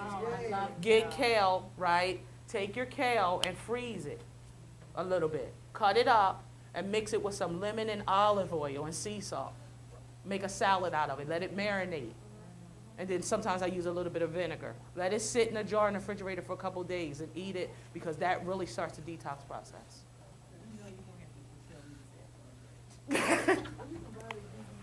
Yeah, you can buy the DVD. And you coming down Saturday, aren't you? You coming down for the lecture Saturday, aren't you? Yes. You should be there? Okay. You'll have me for a whole 4 hours. Okay. Also, what this corresponds to, so that you know, this also corresponds with the Bill of Rights. It would be a good time to study the Bill of Rights because Mars, Leo's is going into Mars, and in the Bible that says when the lamb lays down with the lion, that's what that parable means. It's just a consolation term. There ain't no real lion and some little sheep laying down. So on that day or just studying it? During this, December During period. okay. December is chock full of nuts. And you said study what? During that month? December? The Bill of Rights. Because if you study the Bill of Rights during this period, you will retain what you study. Wow. Yes, you will retain it. The energies in the universe will allow you to attain it. Yes. Well, the whole month will work too, but the 13th through the 17th is most powerful. Do I have any Geminis in the room? Okay, Sagittarius, Geminis and Sagittarius. Okay, y'all gonna be in the most pain. Oh, man, I can't go home now. You got a room? No. Oh yeah, I do got a room for rent. My sister, you know. A Leo living with 2 Geminis? Yeah. Wow. Sister. They let you shine though. He's the baby. Yeah. Oh, yeah, he's spoiled. Rotten, yeah. Well, you know, Geminis get spoiled or they do the spoiling. Because my baby brother, 34, and I don't think he's ever brought his own pair of shoes. Because from when he was 10 years old, he had a hole in the bottom of his shoe, and I told him that I always do it for him. I kept my promise. You know. So that's why he comes to me. Yeah, he would say, but when he comes to me, he'd be like, what size do I wear? But that's the baby. We got to protect him, though. He's on fire. You know, he's a Gemini Aries. Yeah. He keeps me on my toes. Also, during December, you got to be very careful because with that 2 full moons in December, it will have you making wrong decisions. Okay? Because on December 31st with the blue moon, you got to keep in mind the first Mercury goes in retrograde from the 1st to the 15th of January. So that means you don't deal with no contracts. You don't make no heavy decisions. Your intuition will be higher. Listen to it. 31st to when? From the 1st of January. Because the 31st starts it, that full moon. And then from January 1st to the 15th. No contracts, no businesses. Don't make any major decisions. Oh, in the new year. Right. Because what this alignment only comes around every 2,555 years. 2,555 years. And y'all get to live through it. And that's what the whole book of Job is about. That's a parable. See, but just by me learning what a parable is and learning about Pallades, I got all of this. You need etymology. You need etymology and arithmetic. Like a lot of the stuff that I already knew, but the stuff that Abdullah have given me and Brother Muhammad has just taken it to another level. You know, it's like, oh, it's like I had all this information, all these pieces, but I couldn't put the puzzle together. And Abdullah gave me all these video sheets that he copied, and I was just on my porch banging each one out, going back, you know, studying it, going back and forth, and then it just kept going, ting, ting, ting, ting. I was like, oh, wait till ACB 2010, you know. So etymology, it doesn't matter what your skill or your craft is. No matter what you do, you need etymology, and you need arithmetic. That's true. That is the law, not true law. It is the law. You don't have to say true. It just is the law. Like you don't have to say real money. It's just money. Right, it's being redundant. It is, so I like that one. Okay, any questions? Any questions? Yeah, you said you're going to do Obama and Michelle. Okay, I do that. Obama and Michelle. Based on their constellation configuration, Leo and Capricorn, that has a lot to do with what's coming up with next year's Epiphany, the gift of the Magi. It happens so many cycles. It's called the Syro cycle. The Greeks call it the Metonic cycle. Okay? In my father's house, there are many mansions. A mansion is 28 it's 28 revolutions or 235 lunar revolutions completely. Okay? It's a parable. You need arithmetic. No, I had it. They got it in their notes. I had it written down. You know, I'm explaining it because for the ones who, okay?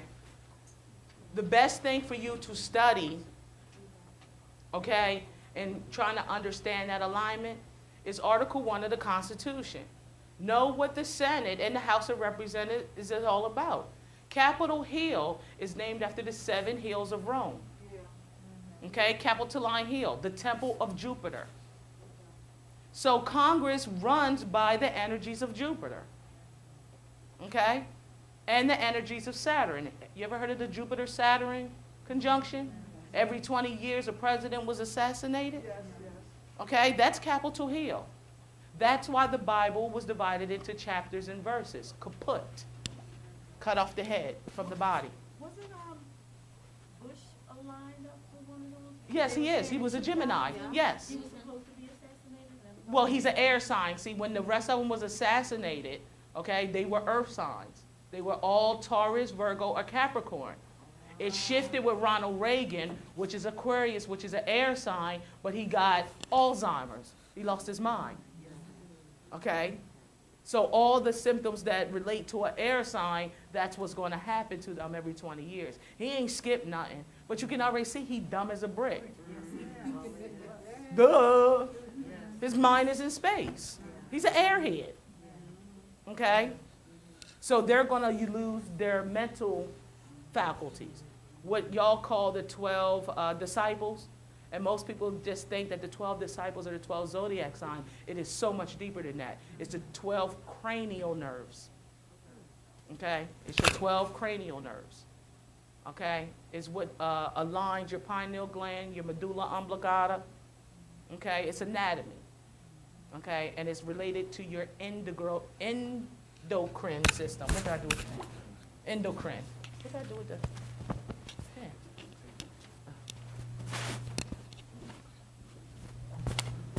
E-N. And please look up the etymology for this. You'll learn about yourself. Because the man's testimony, okay, and prostate is the woman's ovaries. Showing you that we are balanced. Basically showing you that the man had a womb, you know, the first 3 months. You know. Please study that. Because they're going after that. They started in 1936 with the orange carrot. Attacking your endocrine system. Study that. Yeah, study it. Study your body. Study you. In 1936. Yellow It was it's what you call a parsnip. Yeah, an orange carrot is a manufactured, genetically manufactured to break down your DNA structure. So they're not good for you. No, that's why people be like, I got carrot juice. Okay. Coleslaw? Nah, just do the coleslaw without the carrots. Iceberg lettuce was also created then too. Yeah. You know, so keep that in mind. You know, how to break down the Mayan calendar years, like how to, Short year, long year? no, how you can find out, like say whatever year you was born, you wanted to find out as far as the Mayan or Egyptian or other systems. Can you give me the formulas for that? That's a long process. But are you finished with Obama and? No, that's a real long process, but there are many books. Magic Mathematics is a book you can get at Borders. It's like $16.95. Magic. Mathematics. And then another one is called Math for Magicians. And they give you the whole breakdown. Because me giving you the formula is not going to help you, because when you get home, it's going to be some things that you're going to need to go with that. And it's best to have it in front of you. But you can really, you know, it's not rocket science, but you need to know it in order to get it. What was this question about? About the Mayan calendar. Okay? Now with the Obama thing, okay, that's based on the lame duck amendment. The 20th Amendment, I gave you that.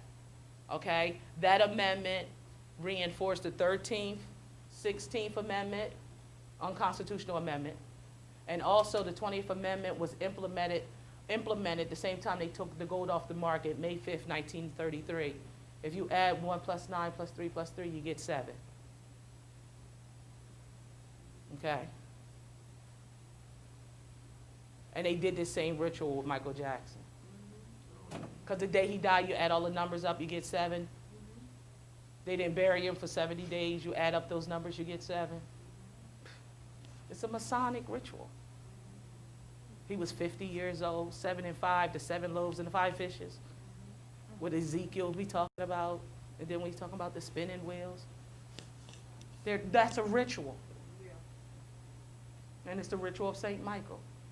Now, if you keep believing what they telling you about something going to drop out the sky and like save you, I'm just being honest. If you see some European with long stringy hair drop out the sky in a dress, you're not going to say that to my Savior. We're going, pew! Be honest. The ritual of Saint Michael. Michael. Yeah. Go to a Catholic church. They don't hide it. You got to. They just going to say it in Latin. Yeah.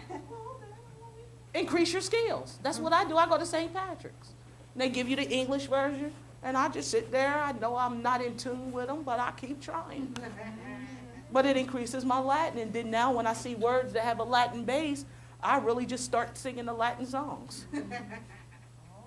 It works for me. You know, just Saturday, perfect example, Saturday we were talking, and they were asking me how to remember denotative and connotative, because they were having confusion, Sister Hajanika.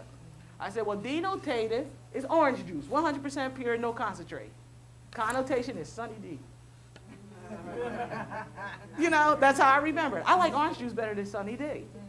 I don't want it concentrated, you know, watered down, you know. So find something like that where you can remember it, you know. And then as I take it further, when Abdullah is teaching, I take notes. On one side, I got a black bean and red bean. And then I figure if I master all these words, I can make myself a meal. Okay, You know, because I like eating, y'all. So that's what works for me. But find something that works for you. And then you'll catch on to stuff a lot faster, you know. Just remember, everything is going to be in groups of 3s or groups of 4s. 3 + 4 is 7. What's the 5? Where does 5 come in? Well, 5 senses, so you can get to your 7th sense, clairvoyancy and telepathy. 3 is 5 and 7. Right. But you got to get that 3 and 4 first. Yeah. Because the 3, okay, and then it's an eyeball. Okay, the triangle and the square. The 3 is called ternary. 4.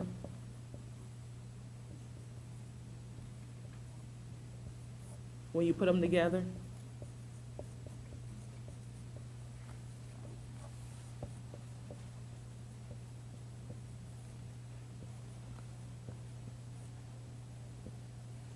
Okay?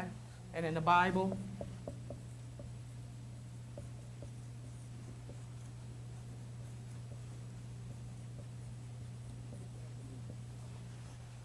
okay, because they're states of mind. First is the tent, then the temple, then the tabernacle. Conscious, subconscious, superconscious. It's all within you. Which one's conscious? The tent. You know how they say the Jews went out in the wilderness and slept in a tent. The tent means they were in their lower self. Okay. And then the temple, your subconscious, which is ruled by your moon sign. And then when you master the power 7, the tabernacle doors will open for you. Ask, seek, and knock. See, that's Bible study. Yes, The Ancient of Days. yes, yes. Okay, and this is what in Kabbalah they call it, Atik Yomin. Okay, and then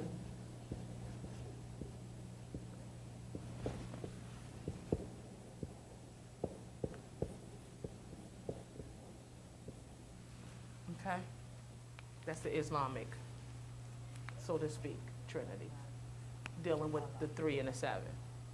Arm, leg, arm, head, the quintessence of the law, okay?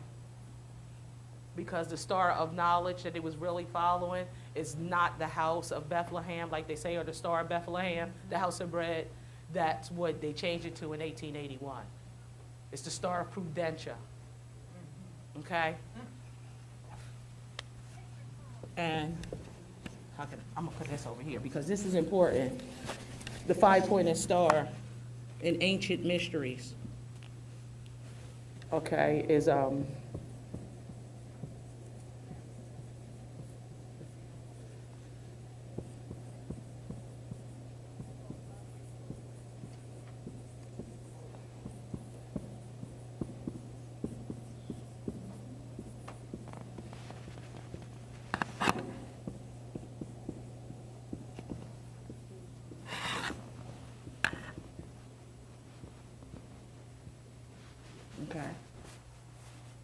That's what the 7 and 5. The 7 in the Bible represents the 7 cycles, the 7 ruling planets, and the 5 is the quintessence of the law or master and jurisprudence. And that's part of your character and reputation. However, a lot of people get it confused based in law. I'm going from Black's Law Dictionary because they don't study.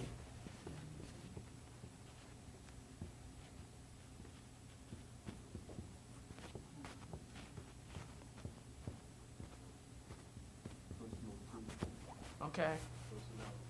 Because if you know your etymology, those words would not trip you up. Your personality is based on your moon sign. Okay? This deals with chattel slavery, movable property. If you're not in tune with your moon sign, you're in bondage to your sun. Okay?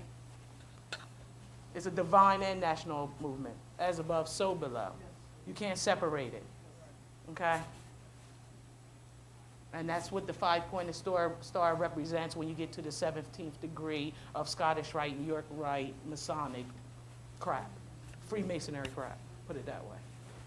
All right? Any other questions? I know you. Go ahead. I know, it's all right. The devil, what?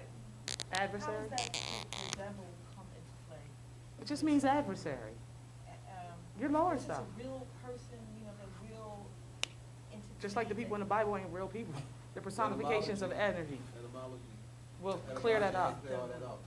That's not, to answer your question, etymology will clear all that up. Okay, let me tell you who the devil is. You ever been in a store and you stole something? Yeah. That's the devil. The action stealing is not the devil. The thought is the devil. Because even if you don't walk out the store with it, it's the thought. Everything begins with the thought. Never let your thoughts, your words, or your hands bring harm to another. Like your mind, body, and soul are one. They're not 3 different things. Okay? That's the devil. Just thinking about it. You be thinking all devilish. That's all. It ain't no man with no horns, dressed in red, looking like Mars. You know, that's not true. And anyway, Mars deals with panic and fear. Okay? That's what Mars radiates when you're being negative. Anytime you panic or you have fear, that's Mars hitting you. All right? Everybody have a good time? Yeah, it's time for me to go. I had a good time. Not good. I had a Great time. Man. Sister, right on. Bring her back. I don't mind. I can do part Oh, two. man. I can do part two. Wow. You put this on so I can. Yes. And if anybody's interested in the septenary, I do have one of the septenary books over there. And if anybody wants it, I can give them to Brother Abdullah, and he can bring them up if you want to purchase them. Okay? They're $10. But if you don't get it today, make sure he has it to bring back. Okay? You're very welcome. Man, I don't know how to bring her back. We got a full schedule. That's all right. We gotta- just have a lecture at a different place. That's all. No, let me work something out. I'm gonna work something out. No, I'm talking about here. I gotta work something out. Wow. I gotta commit to you, because I can't cut A by sheet.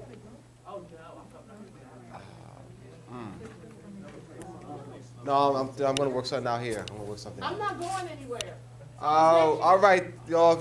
Sister Zodeakus has to leave. She has to catch a 9:22 train. She and Ashira have to leave. All right. So that's why we ended early. We did start on time. We started at 7 o'clock. 7 o'clock we started. All right. We started at 6:59. We started at 6:59. All right. So you actually got a full time in. We actually started on time. All right. This has been great. I must say,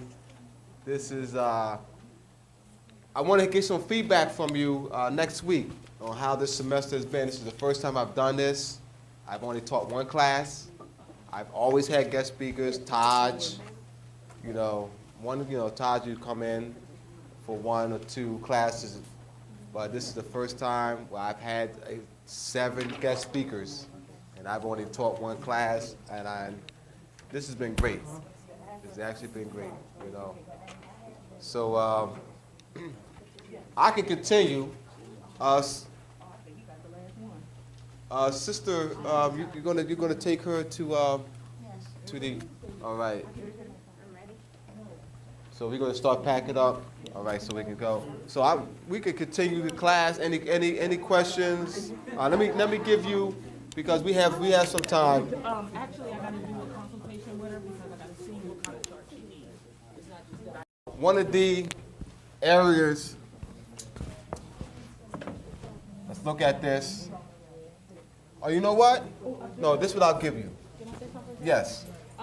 For anybody that comes down Saturday, Sister Ashira will be doing numbers based on the DNA of your name, of your nomen, how each letter in your name has a vibration. That's her specialty. And she will be doing that for you to come if you come down. It's called the genetic power of your name. How your name is. Do you have any more flyers?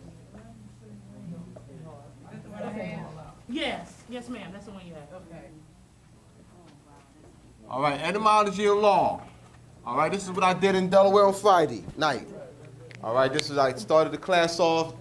Friday night was my first class of 8 weeks. I'm on 8 weeks, right? 9 weeks. Yes. And then 9 weeks or something else. Whatever. I mean, hey.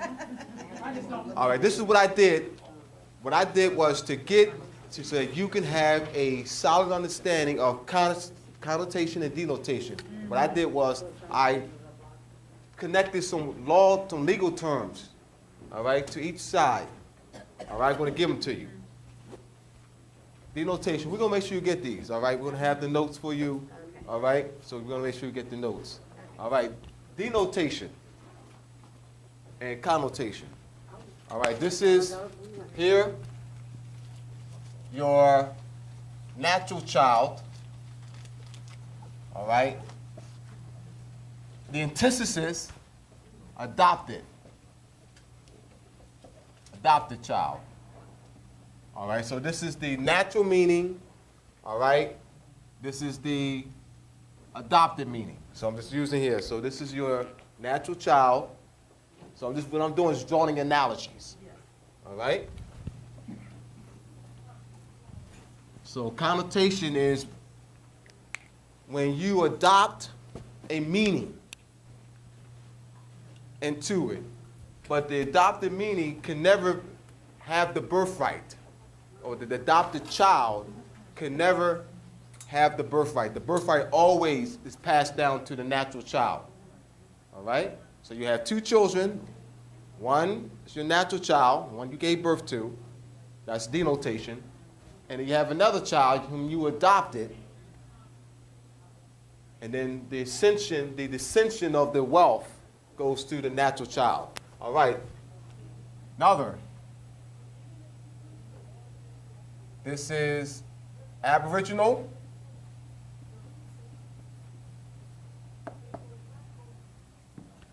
Alien. Aboriginal, this is the ancient meaning, applies to the ancient meaning, or the ancient Aboriginal, or the ancient inhabitants of a land. So we apply that to meaning. Aboriginal is the ancient meaning, whereas an alien is a what?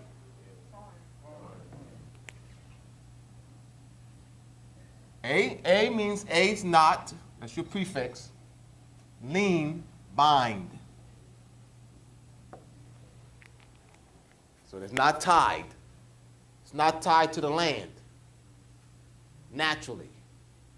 Whereas an Aboriginal is tied to the land, all right?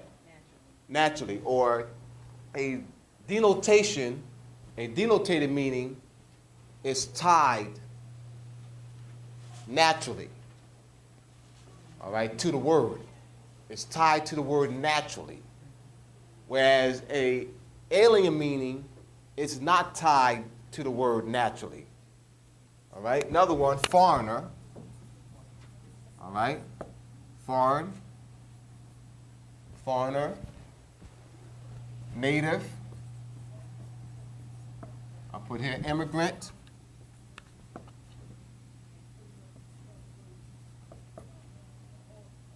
Indigenous. All right, let me do it the way I did it in Delaware. All right, give you the etymology. Indigenous. All right, this is it. Greek. Your NA. All right. KIN. All right, now, this G here is clipped. I can't recall the linguistic methodology. All right? This is the linguistic methodology. Striptosymbolic, I believe that's what it is. All right? When this is transliterated from Greek to Latin, all right? That G is clipped. All right, is your N, all right?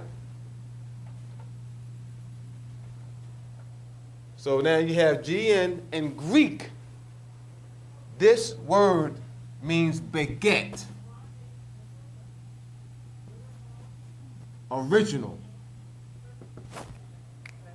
So, doesn't mean born into a land, all right? The original people of the land. As Europeans will say, I was born here. Yes, they do. That's what makes me an American. False, false, false. That's how they created colorful concepts to steal the land. That colorful concept of being born in the land. I'm Chinese because I'm born in China. Now, if a Chinese were born in Nigeria, they're Chinese. A Chinese born in Mexico, Chinese. Chinese born in Afghanistan, Chinese. See the concepts? All right? So in English, a child whose parents are English, mother's English, father's English. The child born in China, the child is a Chinese citizen, but not Chinese. Two different meanings. Two different meanings. Two different statuses. All right? Now, a Chinese citizen could be a Chinese, all right, or could be a Nigerian. Chinese citizen of Nigerian descent. Chinese citizen of Afghanistan descent. Chinese citizen of Mexican descent. Chinese citizen, all right? But a Chinese, all right, is not a Nigerian. It's not a French. It's not an English. It's not an Irish. It's not a German, all right? But Chinese citizen could be, and also including Chinese, all right? But this Chinese citizen, all right, would be what? A national. So the sovereignty is connected to the nationals.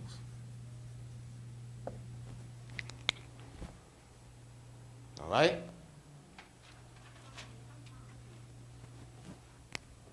So national, I'm just still going to continue with this.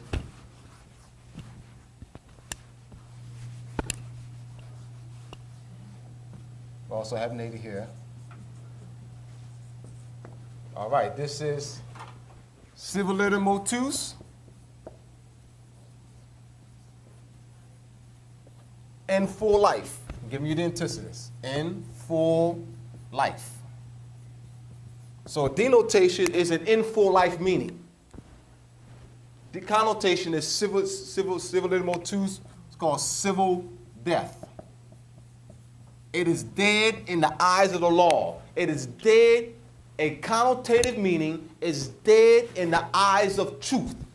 It's dead in the eyes of truth. All right? A connotative meaning can never stand when mother is present, when truth is present, when the true meaning is present. All right? Definition is the basis of law. This is why we must learn etymology. Because etymology is law. Because that is the true meaning. So if everything is measured up to the true meaning, or the mother.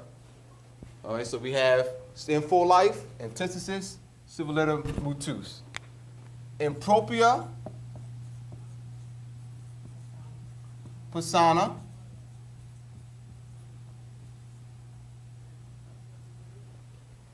Pro se. All right? Impropria persona, pro se. All right?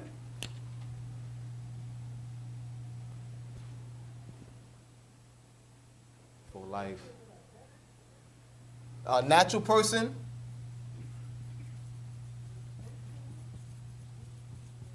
A natural person is a flesh and bone human being. A flesh and bone being. All right? Natural person. Natural person. A corporate person is paperwork. Corporate person. Natural person. Corporate person. Natural person. Corporate person. Natural person. Corporate person. All right?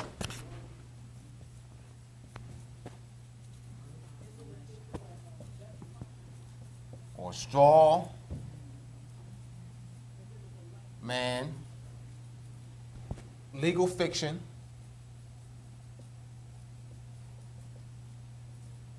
Artificial person. These all go together.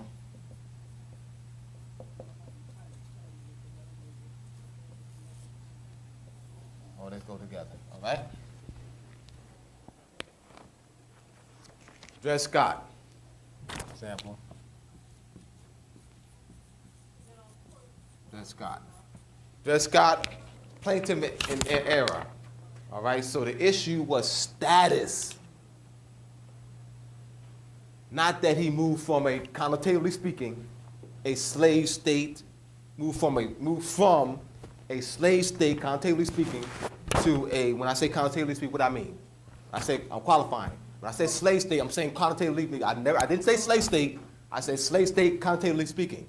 I said slave state connotatively speaking. Why? Why did I do that? Why didn't I just say slave state? Because there's no slave. Thank you. I qualify what I said. I didn't say slave state without qualification. I said slave state, connotatively speaking. Because he says no Slavic. There's no Slavic people living there. All right? No Slavic people living there, so there's no slaves. Now, it was in a slave state. So Dred Scott did not move from a slave state to a free state. Why? Because there were no Slavic people living there. There you go, brother. You know what I mean? No. Don't you ever accept that. Ever accept that. Ever. You love your children. You love your children and your grandchildren. Don't you ever accept it from no one. And he know you know what I mean. Say what you mean. Say what you mean. Slave is Slavic.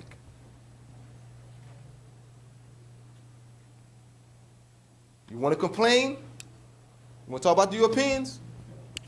All right, well, we got to change our language. All right? So we're going to use it. We have to qualify. So very key. All right? I speak with passion. I speak with passion. I will never apologize for speaking the truth. Never. All right? Any questions? Comments? All right, so this is just give you a further understanding or expansive understanding of denotation and connotation. All right, so you can look these words up. And I knew I had a few others in full life, and appropriate persona, and natural person. Rob, help me out. Sister Sandra, Sister, help me help.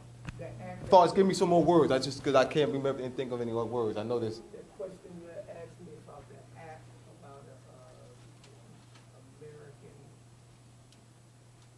alien. But we have alien here. No, the act, the question that you asked me when you were down the shop. What's the question? And I figured it out. I kept getting the wrong answer. All right.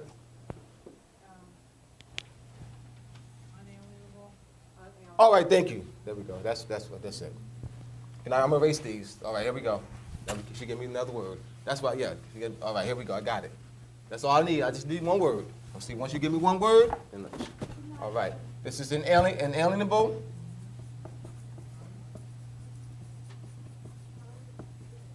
All right. Alienable. All right. Unalienable means non-transferable, that which cannot be transferred. And capable, not capable, or being not capable, someone here, not capable of being transferred. So I did that. I-N, not, A-B-L-E, suffix, capable of being transferred. All right? Transferable. All right, so the denotative meaning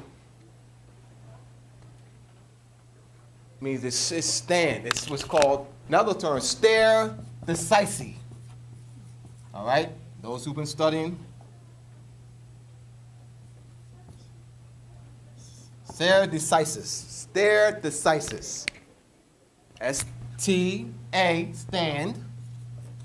All right, standing decision. Standing decision. It's permanent. Standing decision. Stare decisis. So denotative meaning is stare decisis. Connotative meaning is not stare decisis. It's not permanent. All right? It is temporary. All right. Another one. Color. Colorable. This is color. All right?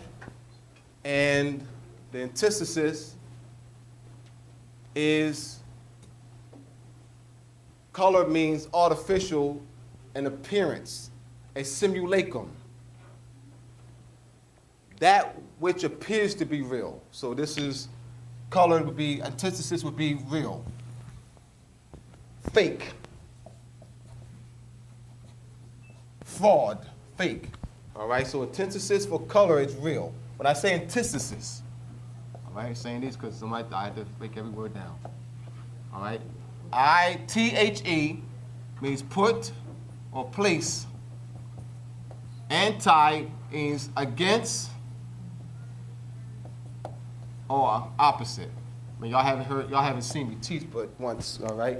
For those who've been here for this, who've seen me, who's been in this first class with me, all right? So, antithesis, all right? So that's what I'm talking about. Anyone else? Give me some more words. And inalienable, alienable. Oh, I got it. Feudal. All right, here we go. Feudal. This is feudal. All right, allodial. All right. Unconditional, pertaining to that which is unconditional. Allodial.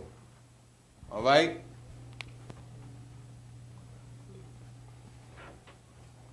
This is commerce.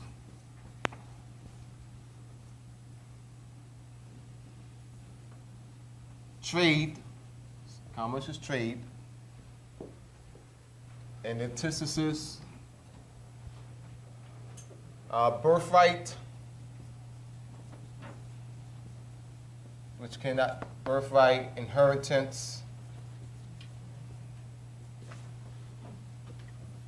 Now over here, excheating. Excheat. All right? Where the descendants is actually interrupted. All right? Excheat. So whereby the denotative or etymological and natural meaning is what? Interrupted. See what I did? All I did was, you take the meaning of the word, go to the Black's Law Dictionary, take the meaning of the word, and then you just apply it to the word, to denotation and connotation. So say, well, allodial is that which you own by, that's unconditional, unrestricted. All right? So you just apply it to denotation and connotation, and that's all I did. That's all I did. Just expand my knowledge of denotation and connotation and apply it to legal terms. All right? I want to thank you for, any questions before we end here. I have more time if y'all want me to continue, so that's up to you. It's not 907, 908. All right? Any questions? I have personal questions. Yeah, all right. So this is what personal T. All right. All right, so we're in there. So let's make sure that Sister Shirley and Brother Will get these notes. They did this. They took Sister Zodeakus and Sister Ashira to the train station. All right.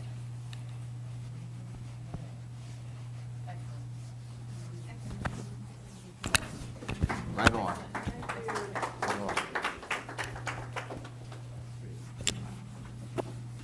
Right on. So no notice still here. All right. Some things of application. Right. Oh yes. I need the resume too, so we can. I need a resume. Yes. I don't check my email. Yeah. Yeah, only because I'm like in transit a lot, I'm here and yeah, so.